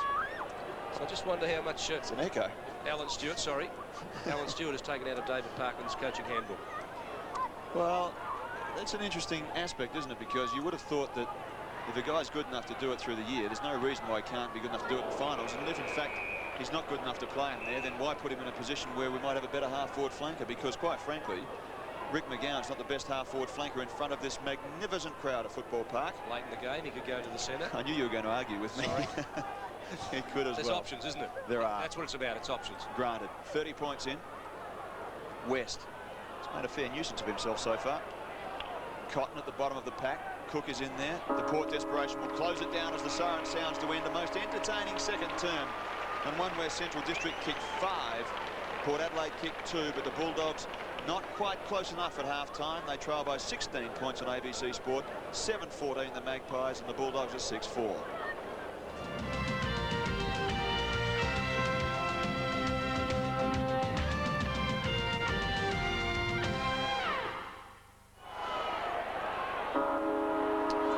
Third quarter here at Football Park, the second semi-final, and it's the Maggies by 16 points. Ingerson's back on the ground. He's gone to full-back. And Carter gets the footy to Fiachi. Darcy, Williams combined, but there's a free kick. And that will go the Magpies' way. Darcy in the centre of the ground. Forward they go. Opportunity now for McKinnon. Lee's caught with it. Dumps the ball to boot and sends it to the defensive side. Daniel Healy sees it across. 16 points the margin. 7-14 plays 6-4. Mead has gone to full back, picking up Conway. And Anthony Ingerson was swooping around that full-back area, but as the quarter settled down, he's popped himself into centre half forward. Bit of quality there. Anderson, McKinnon.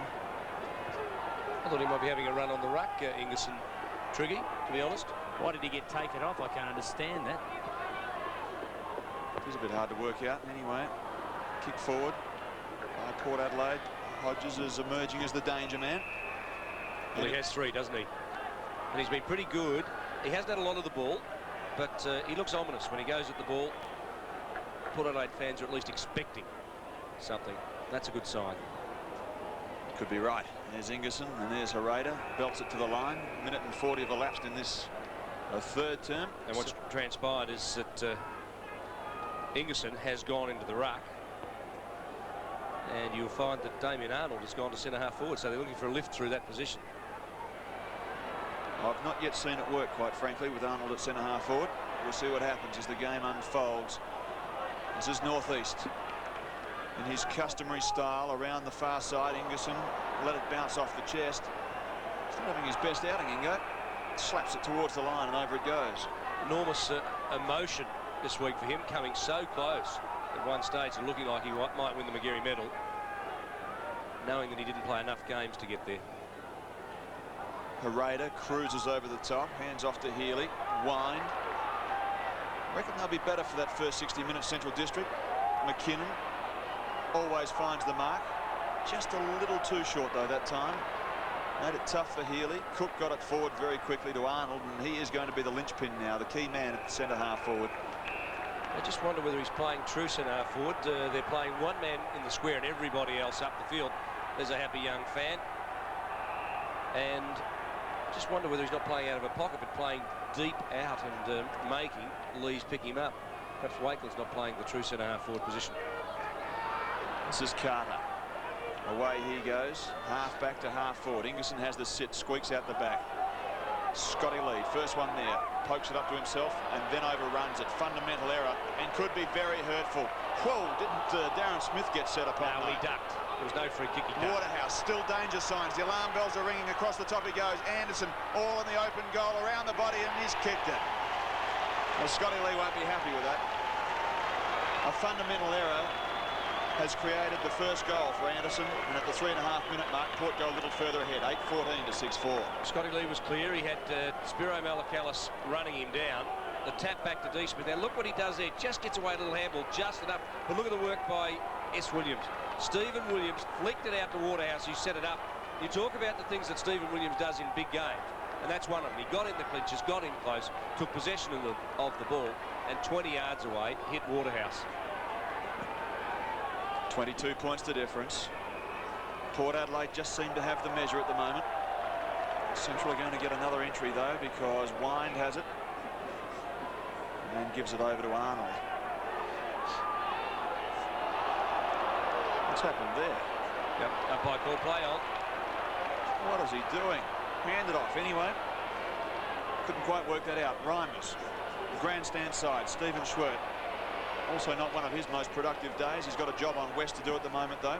Reimers, kick number 9, to half forward he goes. Spoiled away by Carter. And North East quickly gets it forward. Central aren't there in numbers, but Port Adelaide are. Reimers the height. Gets it away, but when you miss the body like that, it can be very, very damaging. McGowan. The Port tackling's magnificent at the moment. Darcy, the Ginniver, quick kick forward. Fortune favours the brave, doesn't it? Because it's fallen straight into the arms of Robbie West. Ginniver's hurt behind the play, but they've still got dibs on it up forward. Until Anthony Ingerson comes in and takes a well-timed mark. Well, it's not a bad move, I think, by Alan Stewart. Just let Ingerson run out the ball, get his confidence back. Stephen Schwert, middle of the ground. Spoiled forward. Front of the pack are a bunch of Magpies, and they've closed it down right in the middle. 8-14 to 6-4. Francis is getting ready to come back on. David, is the Central District balance correct? Well, I think they're missing, aren't they, a vital player at half-back in Chris Pyman, who was injured in an automobile accident during the week. And that's unsettled them a little bit, I feel. This is Ginniver. A high ball to centre-half forward. Working hard back underneath it. Greg Anderson pulled off the ball was Marty McKinnon. He's got the free kicks of the umpire. Looks to play on now. This is better by the Bulldogs. They're looking to play on at every opportunity. Healy picking up plenty of the ball now. Drifts it out wide, but that's part of the problem, you know. They're playing so very wide. Norwood fell into this trap last week, didn't they, against the Magpies, and paid the penalty. McGowan. 8 possessions for him. It's been a tough day at the office. Carter, oh, well done. Conway, the big man, at 50. Now into the breeze. He won't make the distance. He'll look for a lead. Streaming down, off goes Hereda. He's heading to the goal square. That's where the ball goes. Now Hereda comes back on it. It's 2-on-1 underneath it. Well, he could have got the Hereda and finished. Oh, Gurnham free kick. Pulled off the ball. And the umpire says yes. Had to get it, didn't he? Really made it known that he was held, but had to get it. And this now is a very critical kick from Roger Girdham. Doesn't kick a lot of goals, has 90 or 89 career goals out of 210 games. Pretty important little boot, this one. So he kicks it from 40 directly in front. It's a crucial kick for the Bulldogs. It's going to drop short. The Magpie machine thump it forward. The Archie eventually thumps it down and it hits the point post. It's out of play. So the Bulldogs trail by 22 points, 7 minutes into the third term, and they need a couple of quick goals. Arnold at the back, so too there is Ginniver. They make something happen. They might with Cotton around the corner. He's missed. One behind, 8:14, plays 6-5. 7.5 minutes gone in this third term. The championship term, as it's so often coined. This is Tony Malachellis. Also did well on the Gary Medal night. Possession number 16 for him for the outing. Ingerson arrives late. Doesn't look quite right to me. Bulldog fan.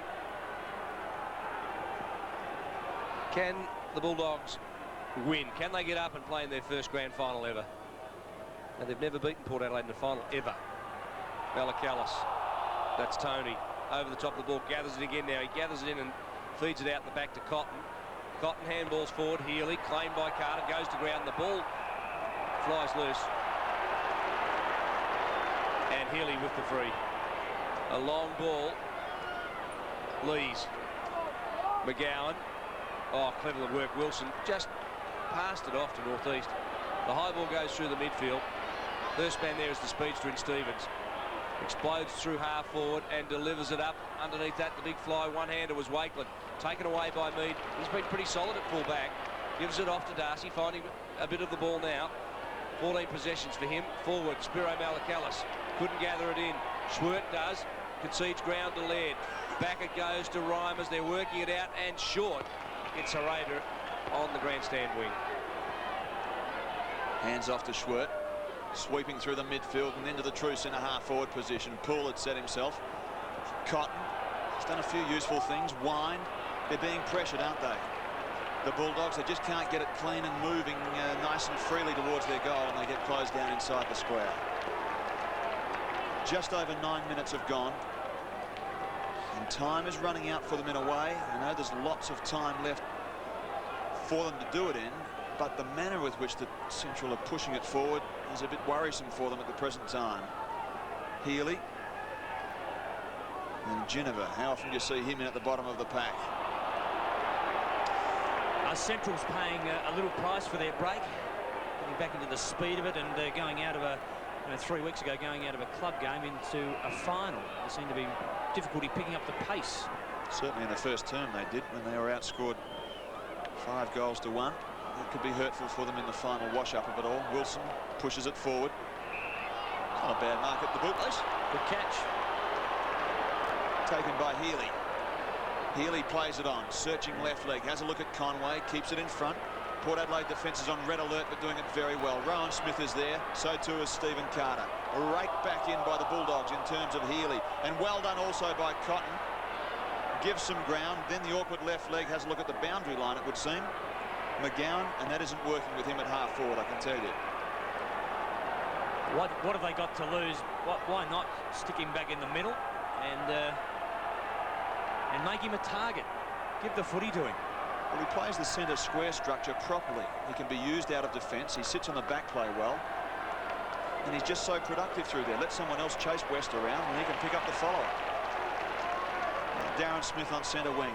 All the attacking's been with Central so far, and how often does this happen though? Port get one entry and half a chance to score, but Stevens turns it over. Now they're a chance, the movement's free. Lee, Laird, grandstand side is Wine. He's going to be under severe pressure by Northeast, but takes the mark. Take it to right, it's a free kick.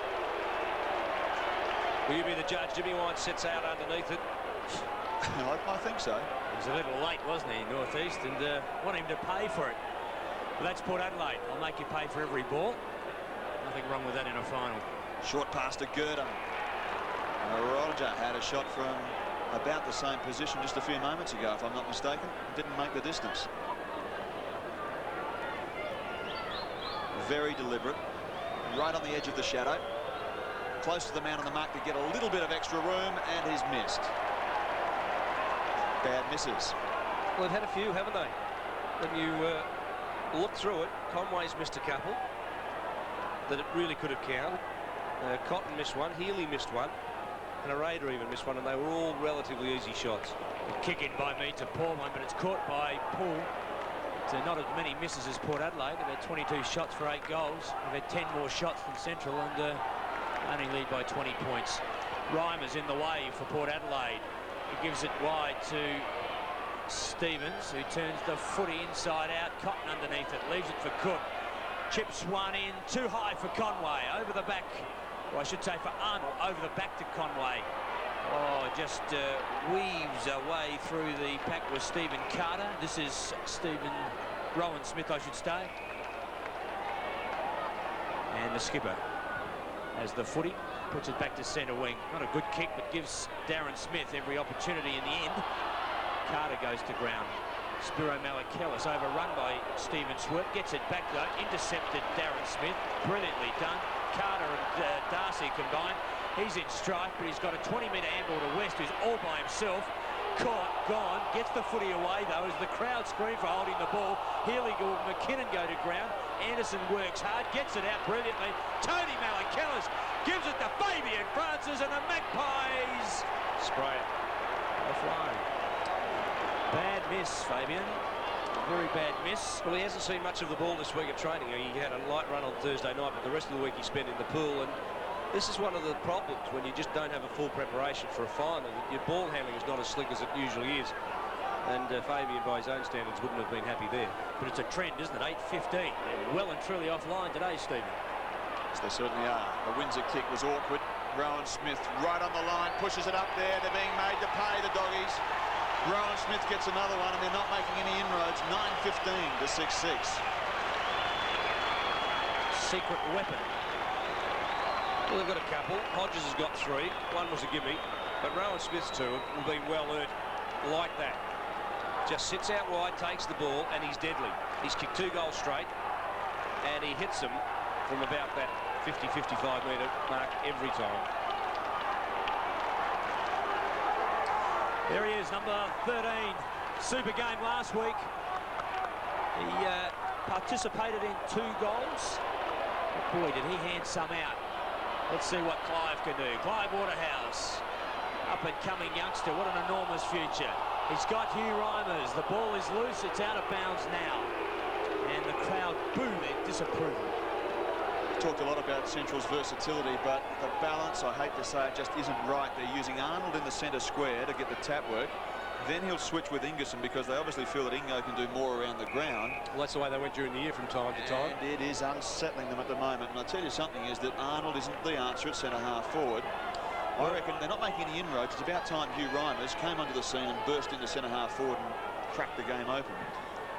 Yes, it's fine to do the ruck work like Smith does when he's playing centre-half forward, but you still need a target there. You still see no one controlling the area. West chips it around the corner. Anderson's in the picture, so is Hodges.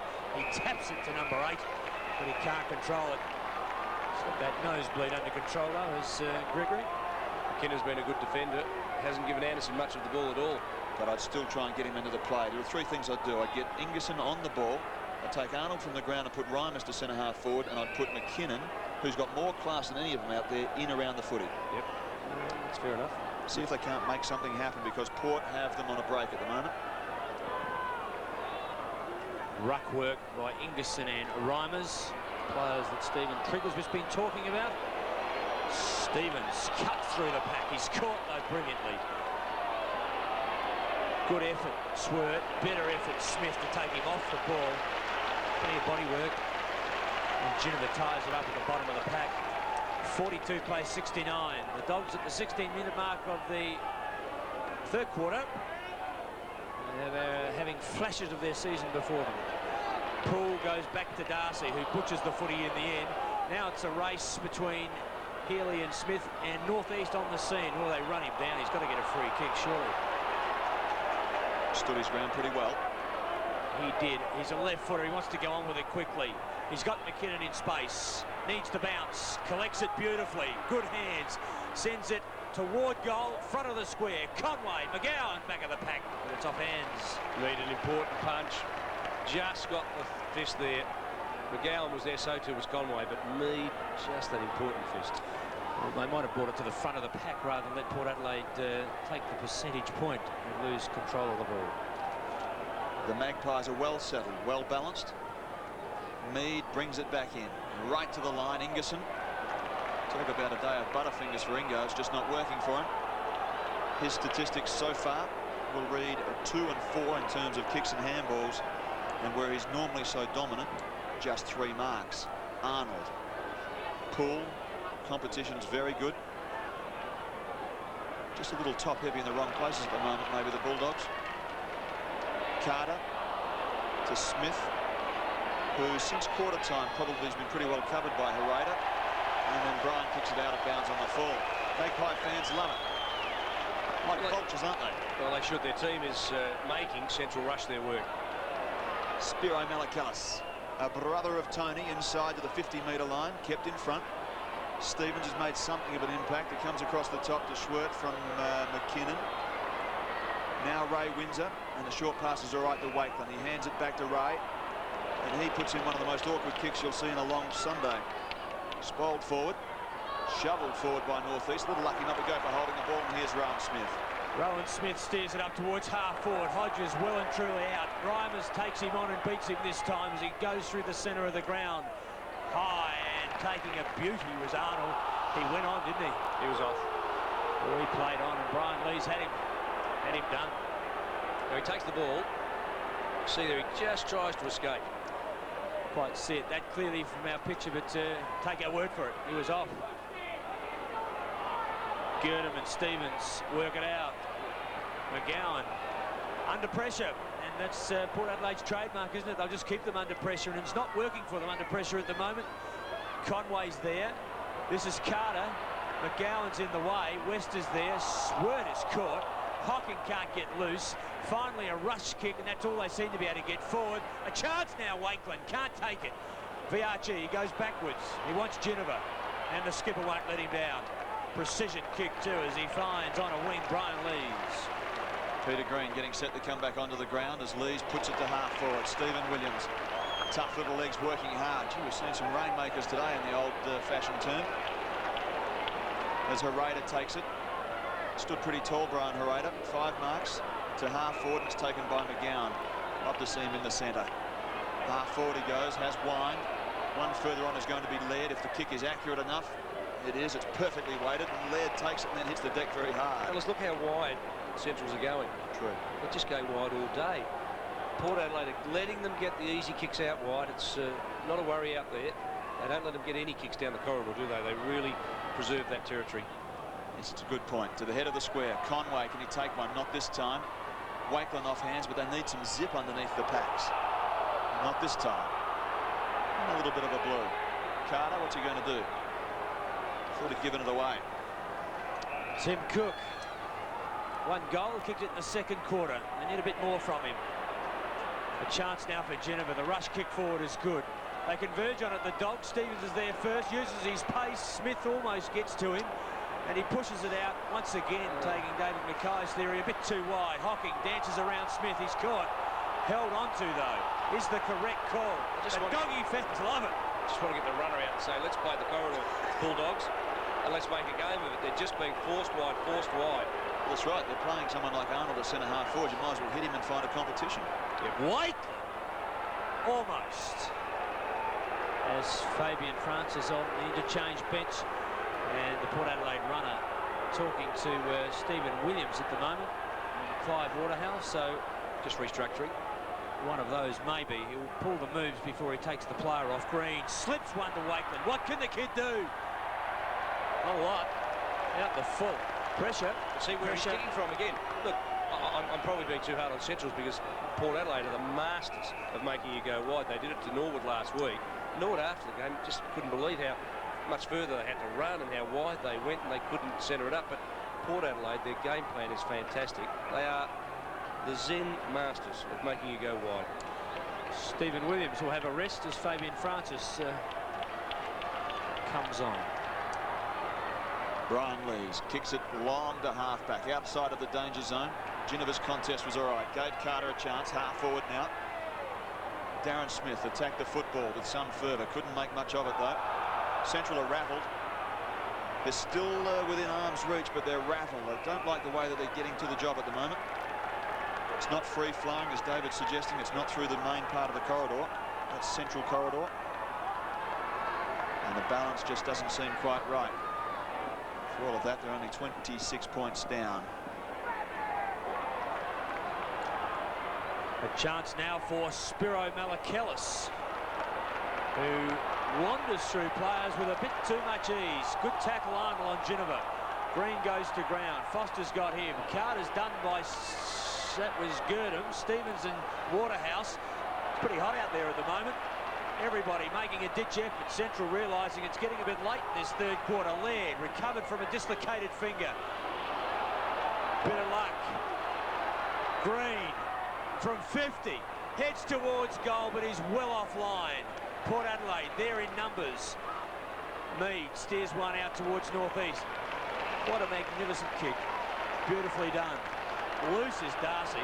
Too many of them. Oh, he's got Carter loose too forward of him. He'll go on with it if he can. He's got Anderson inside.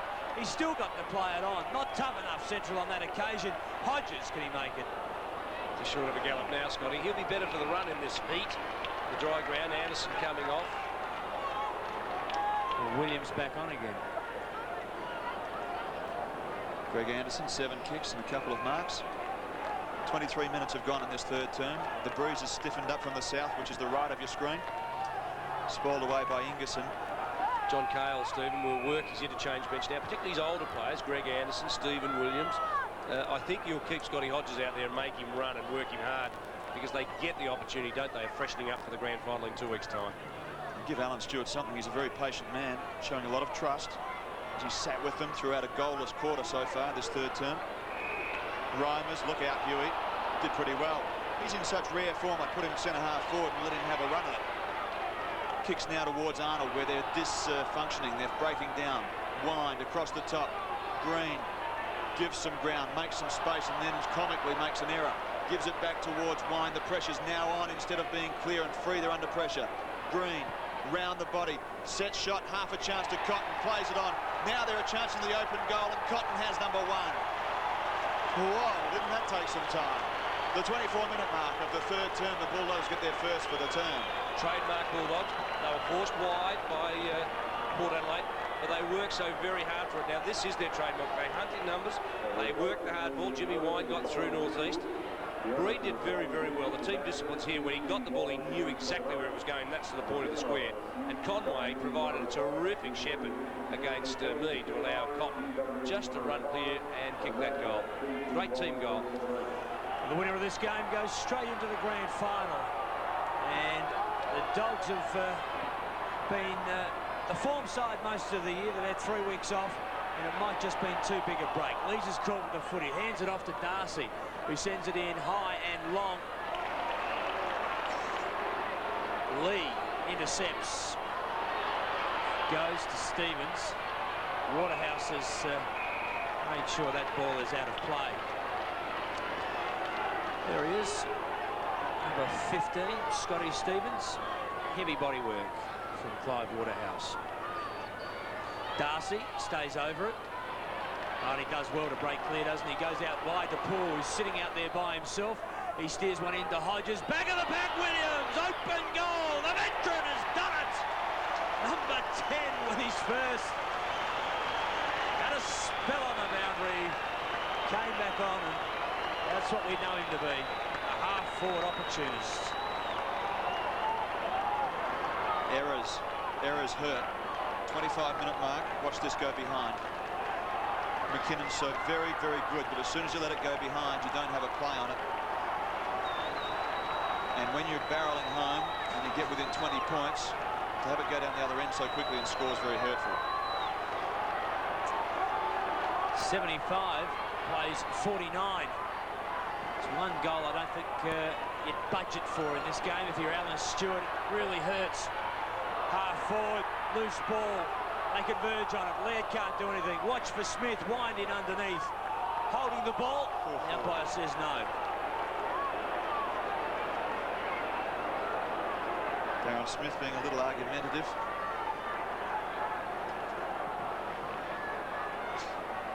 Stephen Williams, 13 possessions. Not the greatest volume from him, but that's a very important goal. Francis, 55 metres out, thumps it up to within 4 or 5. Out the back it goes. They're half a chance now. Just. And one behind. Well, Central are going to come home with the breeze. 10-16 plays 7-7, 23 points in it. Going to make that. What is it? What is the margin there? 27 points. Hated maths when I was at school. Windsor kicks it to the far side. 27 points. He's not quite right, Ingerson. Just stood there and waited to be tackled. Not right at all. Geneva. They're under real heat down there at the moment, that Bulldog defence, and they just won't be able to withstand it for much longer because Waterhouse has snapped the point, and it could have been much worse.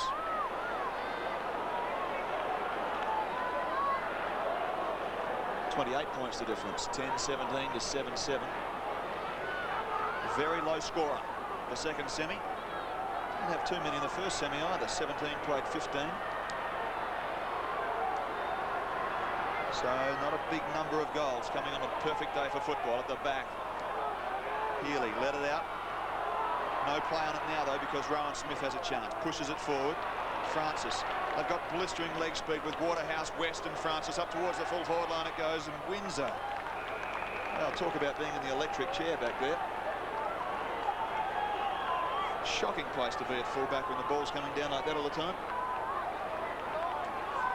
Some have nightmares about it, and I'm not surprised. Ingerson, Geneva, sneaks it inside, still got dibs on it. Waterhouse. How'd you like to be playing in the central defence at the moment? They'll be having the ball. Lee. No free kick and a bounce down. I bet they'll be hoping the siren goes. 28.5 minutes in. And someone's hurt. It's Wine. Doesn't look at all well.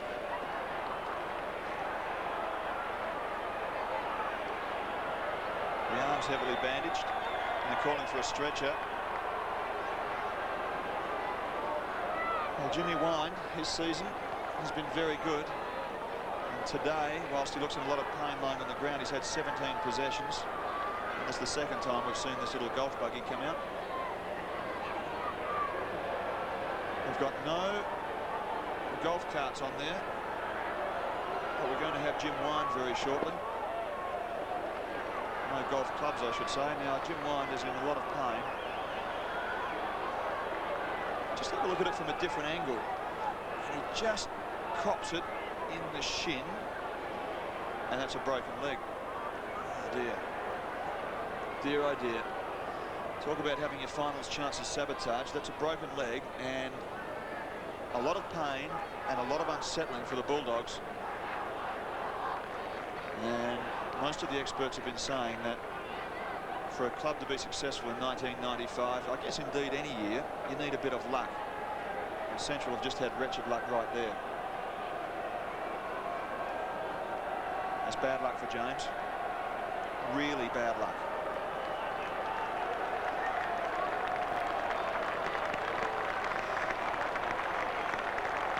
Happens very easily, all of that stuff. Wine's coming off the ground. And you just have a look at the lower portion of his right leg if you dare. Clash of legs. One was stronger than the other. Oh, dear.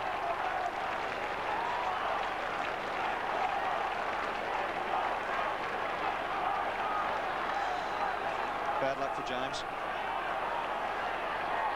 And a bounce down. Still that Central District defence would be on alert. Squeezes out. Gurdon has the presence. Tries to clear it away. It's half smothered though. I thought it was going to fall into the arms of Waterhouse. They're rattling the cage down there, Port Adelaide, aren't they? Reimers takes a bounce. Pretty brave move, Huey, really, because Waterhouse has a little turn of pace. I thought you might have known that. Out it comes towards Geneva. They could yet be made to pay as the ball bends around and is just touched on the line. Wow. Fairly handy sign if you're a Central supporter, because the heat was on in that last 5 minutes, no doubt about that. ABC Sport bringing you all the drama of the second semi-final. We just saw James Wine stretch it from the ground in a lot of pain, but at three-quarter time, the Magpies have a 29-point break, 10-18 to 7-7. We've got 30 minutes left of this game. Still anybody's, but the Magpies seemingly in control.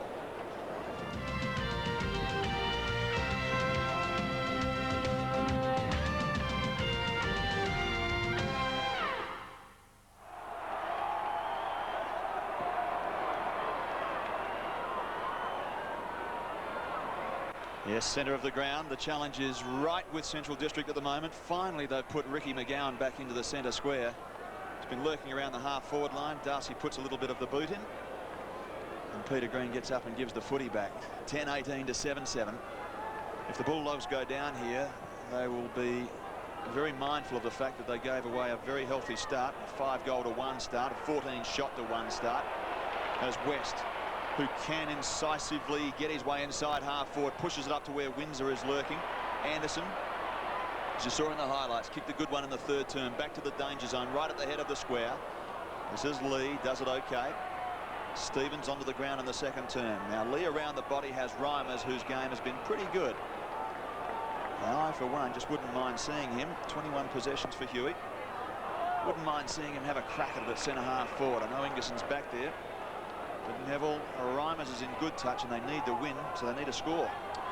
Yes, they do. When you talk about scores, Central have averaged about 17 and kept goals a game and kept their opposition to 12. Port Adelaide 19 and the opposition 14. So they're both well down on what you'd expect. But I guess that just comes from good defences. Talking about good defences, was best on ground last week for Archie, and he's been a star today. Malachellis and Carter combined. They're pretty good out of defence, aren't they? Northeast, you put him in that picture, and maybe they'll get Delaney back. He did play in the reserves this weekend with a face mask. This is West. He's been a star today too. He's found Williams. He's a veteran who'll cut you in pieces if you don't pick him up. Hodges short. The kick is pretty good, but it's well read. That was Anderson. Well read by Lee. Windsor gets the crumb, backs himself against Waterhouse and gets away with it. His kick is long. Underneath it, though, to wrap it up, is number 51, Daniel Healy. He's not had his kicking boot on today, Ray Windsor. It's an awful floater and a good take by Healy. Well done by Green. Bursts his way through the middle and then gets the quick kick forward. This is where they've been breaking down through half forward. Nothing really happening. A couple of marks for Conway. It comes out the back. Northeast is there. Paddles it out. Really needed to. Cook, a high one. A very close one. It's better than close to goal. The Bulldogs, just what the doctor ordered on prescription at the start of this last term. 10-18 plays 8-7. Well, and there's plenty of emotion out there with Jimmy Wine off the field. Cook now assumes roving duties. He's kicked two. He's a terrific kid. He's got good goal sense. And this is exactly the start that Alan Stewart needed. But pressure comes in the form of Conway. Just enough to flick it out the back door. And Cook, opportunist Rovers goal. 50th game Cook today. 55 plays 78. They're reeling them in. Can they keep going? The pressure is really at the feet of Central at the moment. Port Adelaide with a lot more finals experience. The skipper, Ginniver, gets it back to Carter. Quick kick. Pull. Gives it to Smith and gets it back. Probably shouldn't have given it to him. West paddles it forward. Needs some help. Good pressure from Swirt. Anderson out on a lead. Windsor with him. Pressure. Laird. And back to West, who puts it in long. Spiro Malachellis nearly. The crumb was with Anderson. He turns it around the body, and there's a free FAD against Ingerson. Ingerson got Anderson as he kicked it, so there's an FAD downfield. So Darcy will kick for goal from 5 metres out, and Damien Arnold goes for a rest. David Green replaces him. Well, they didn't need this, the Dogs, did they? Darcy from 10. Wouldn't expect him to miss, surely. Kicks his first, and the Dogs go backwards to the three-quarter time margin. Port Adelaide moved the ball around. They were just looking for an opening. Anderson gathers it in now. Watch as he kicks it. Coming in late. Well, not much in that, frankly. But it's an FAD, and Port Adelaide have got a goal. You can't take it back off the scoreboard. 11-18 to 8-7. 4.5 minutes have gone in this last term, and Central District are still in with a show. Remember, they had a long break, and it took them a long time to find their feet in this game. A real study of concentration on Anthony Ingerson's face. He lurches forward. Arnold's now off the ground. McGowan's back in the centre. Stephen Schwert has the job now on Robbie West, and he needs to sit on the defensive side because a couple of possessions so far in this term by West have been very hurtful. Cott touches the ball on the ground. Been impressed with him. Gets ridden into the ground. Play on the umpire's called as Lees emerges with it and just dribbles one towards the line. It goes across. Lees a pretty good pickup. since coming from Richmond. So too Malachellis, Geelong and Sydney Swans. Throw in. Sorry, Neville, they've recruited pretty well. Yes, they have, and the Dogs would have had dreams of moving from this to a GF, but it's not over yet. It's alive right through South Australia and the Northern Territory, and we welcome you all, near and far. Fantastic day's footy we've had here with the first semi-final between Nord and North. And Nord got up in that one by 11 points, as you saw from those highlights. It was pretty exciting in the end, wasn't it? I think Nord went to sleep there, but another 15 minutes of the game, and you'd suspect that North Adelaide might have been able to get up. In this second semi, how Port Adelaide timed this season. Their masters at it, aren't they? Darcy comes away with the footy. Smith underneath it. The body is just perfect. He swings a handball inside. It's a wild one, but he's got plenty of players there. Courage, McKinnon, Swirt goes to ground, or Malachellis goes to ground, and Swirt's dispossessed. They're under some pressure, aren't they? They'll get out of it, though. David Green has Reimers. What's Huey done? I think he might have been swung onto the ball. David pushes it forward. Now led. Bumps it up towards the centre-half forward area. Lurking there is Wakeland. Can't do much with it. Wilson tackled. Central is surging, and Port Adelaide are withstanding it pretty well. This is Carter.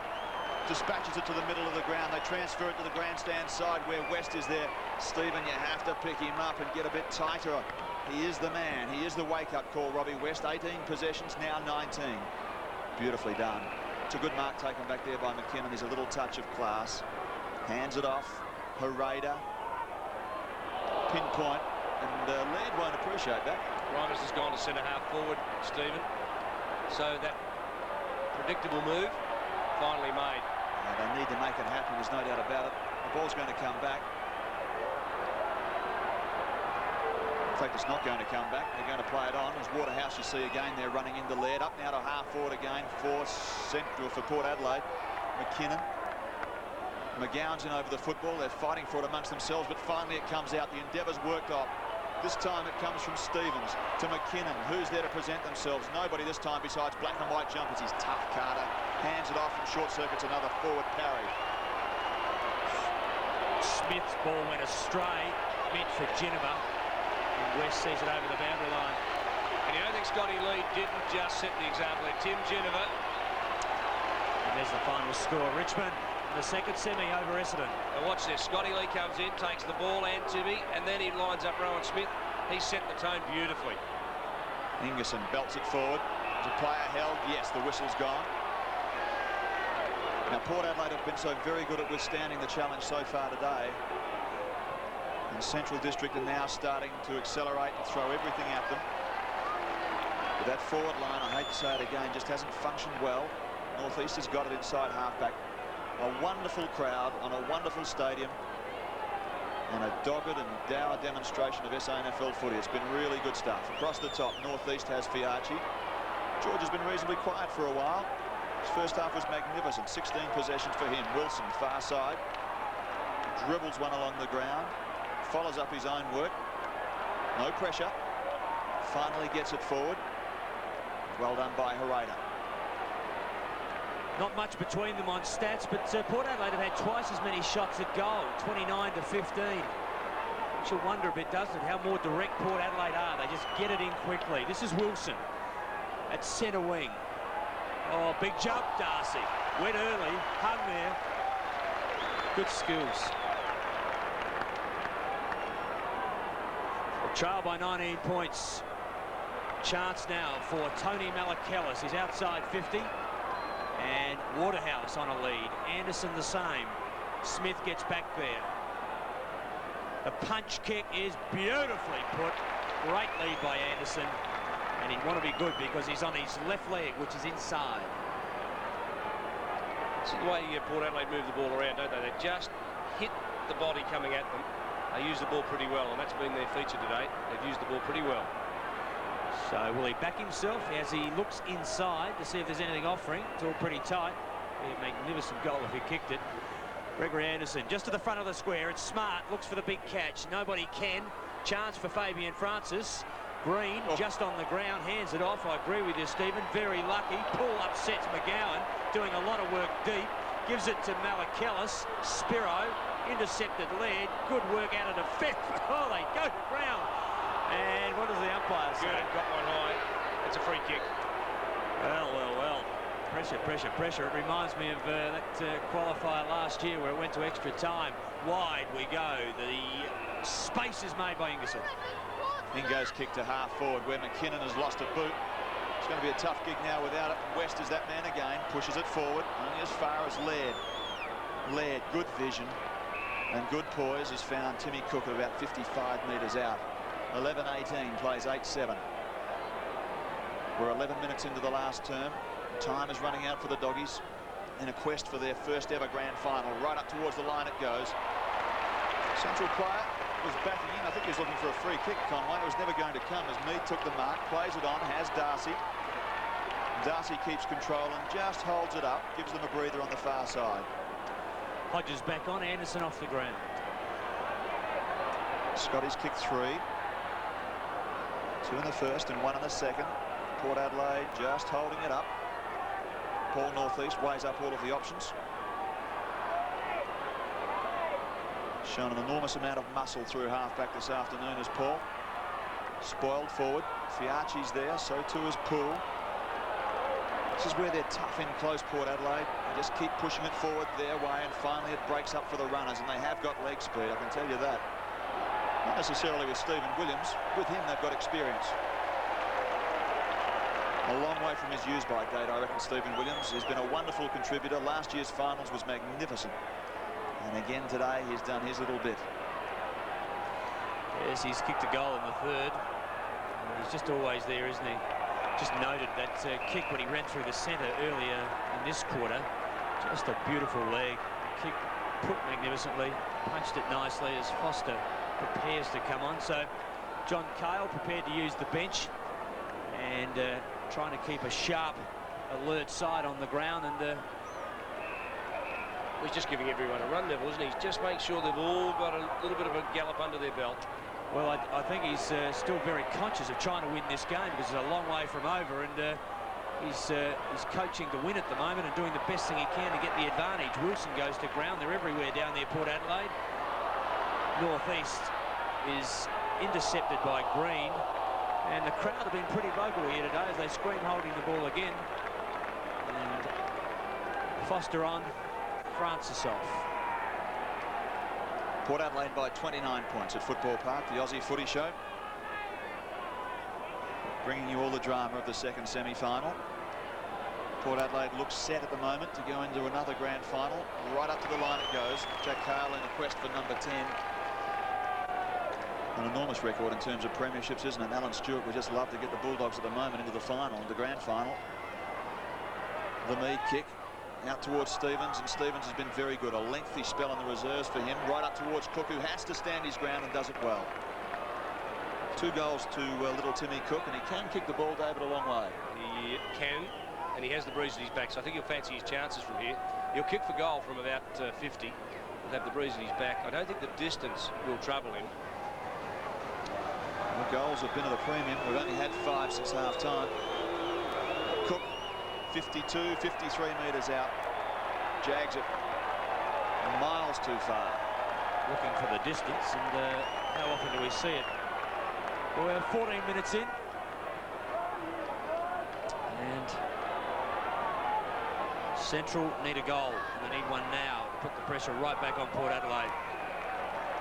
So the bodies fly in and the pressure's on because the reward is a spot in the grand final. There's a young Maggie. And they don't give him much of a chance to make a choice, do they? They start him going. Indoctrination. The Port Power. And, this is the Magpies. Opportunity for Laird. Sits under it and takes the catch. So the breeze is still going to the left of screen, and the advantage is with Central. They must manage themselves with it, not just rely on it.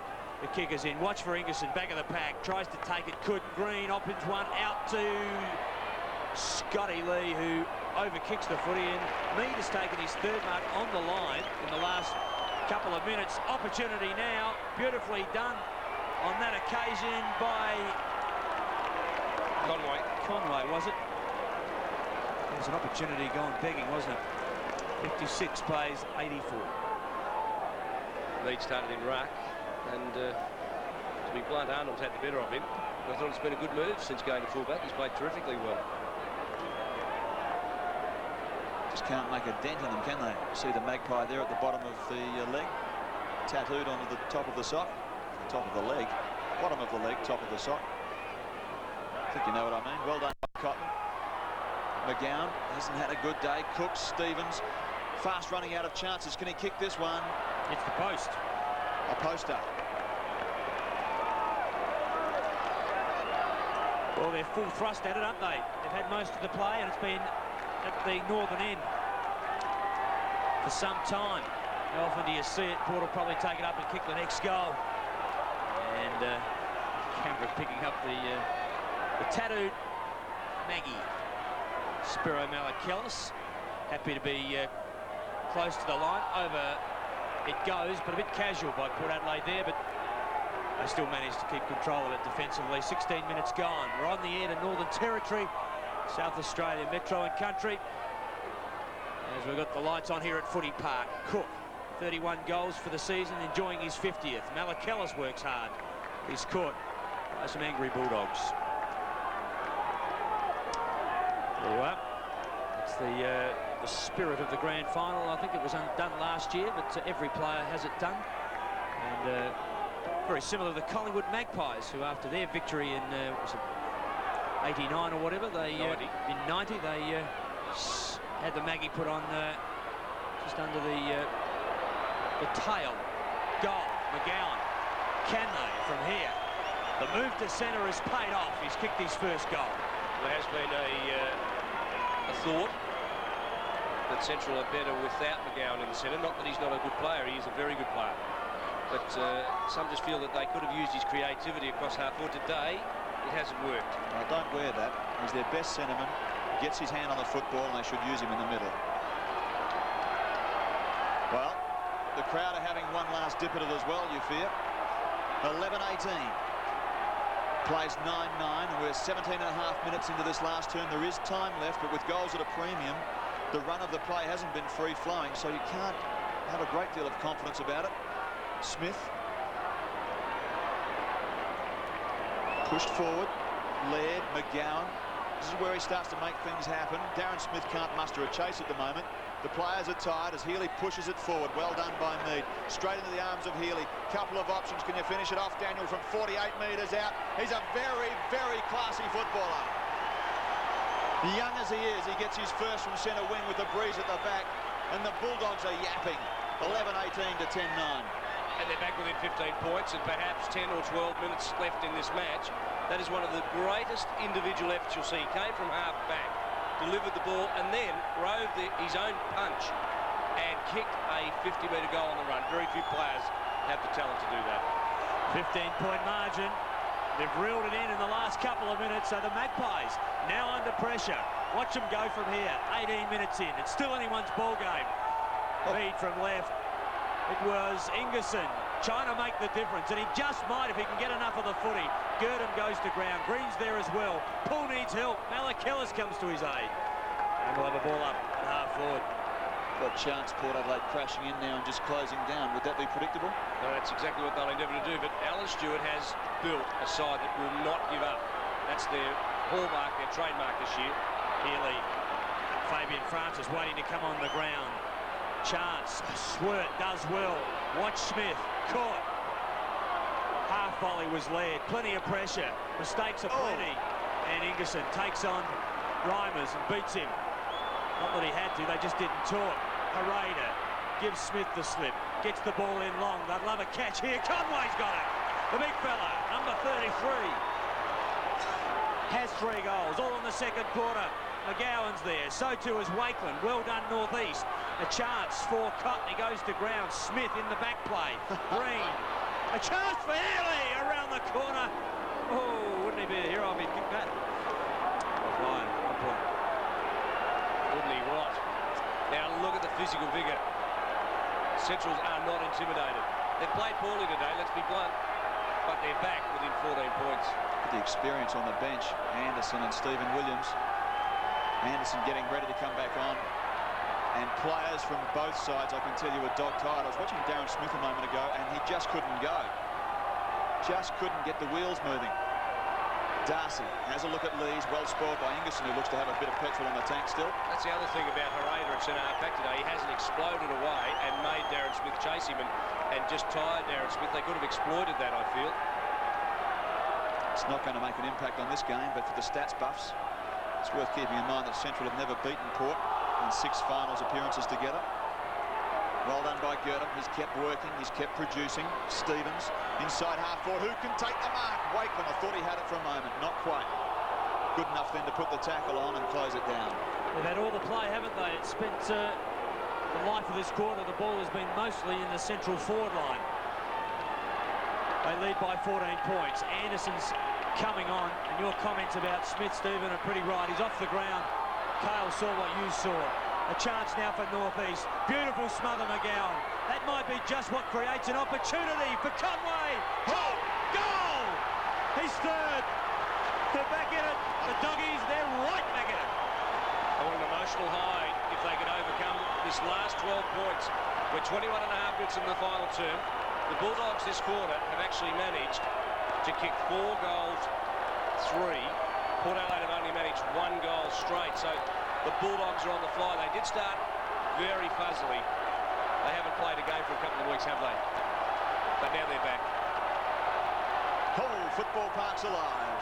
Big crowd, and they are loving every minute of this electric atmosphere. I never work out why people say history repeats itself. I have a little feeling of deja vu sitting here at about the same time 12 months ago in a qualifying final.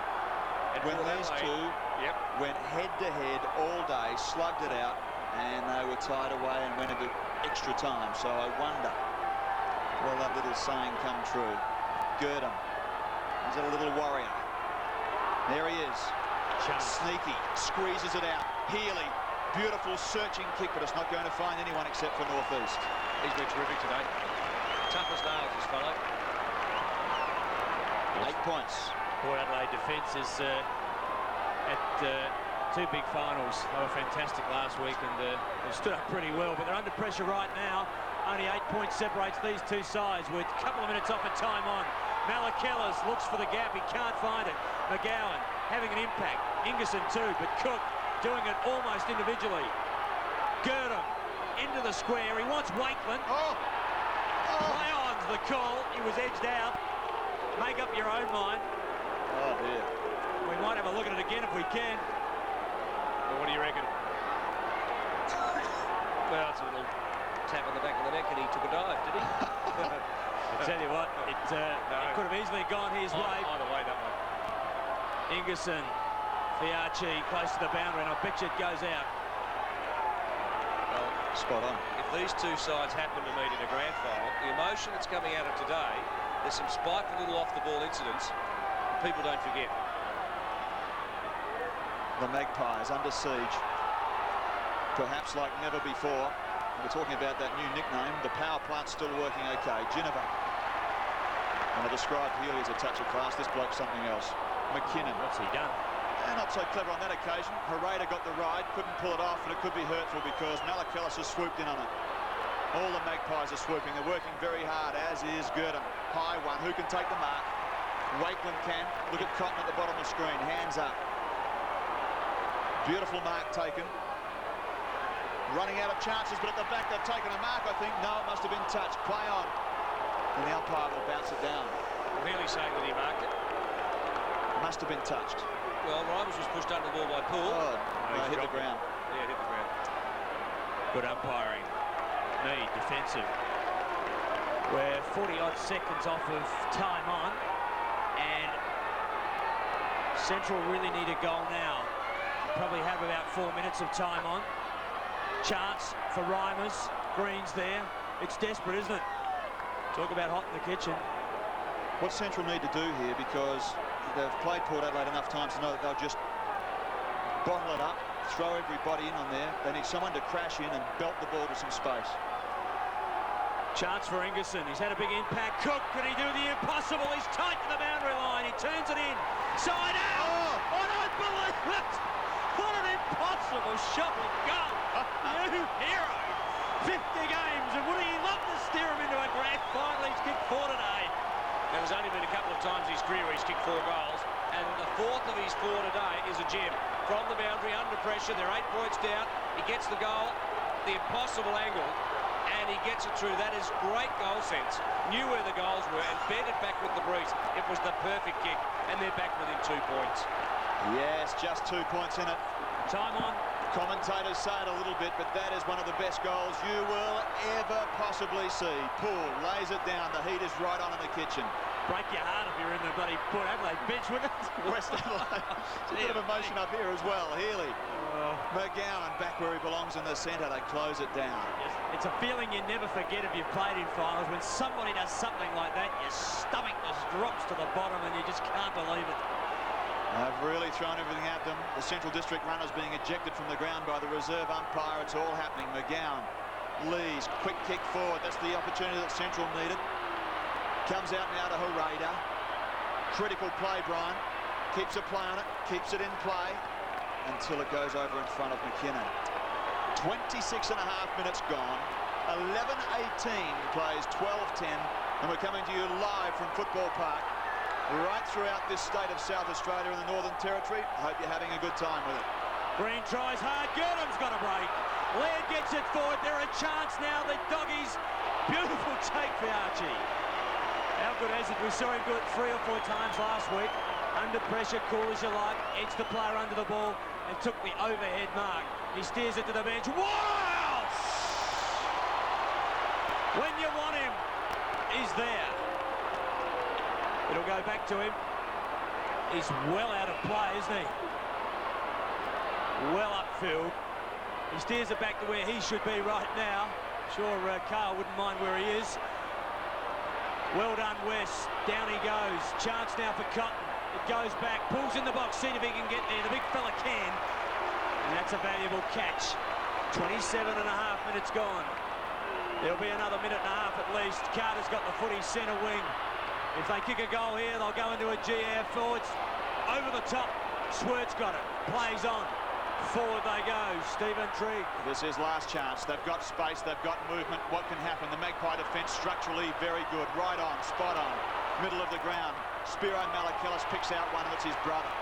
Beautifully done. Has a look at Waterhouse. The leg speed still there for Clive.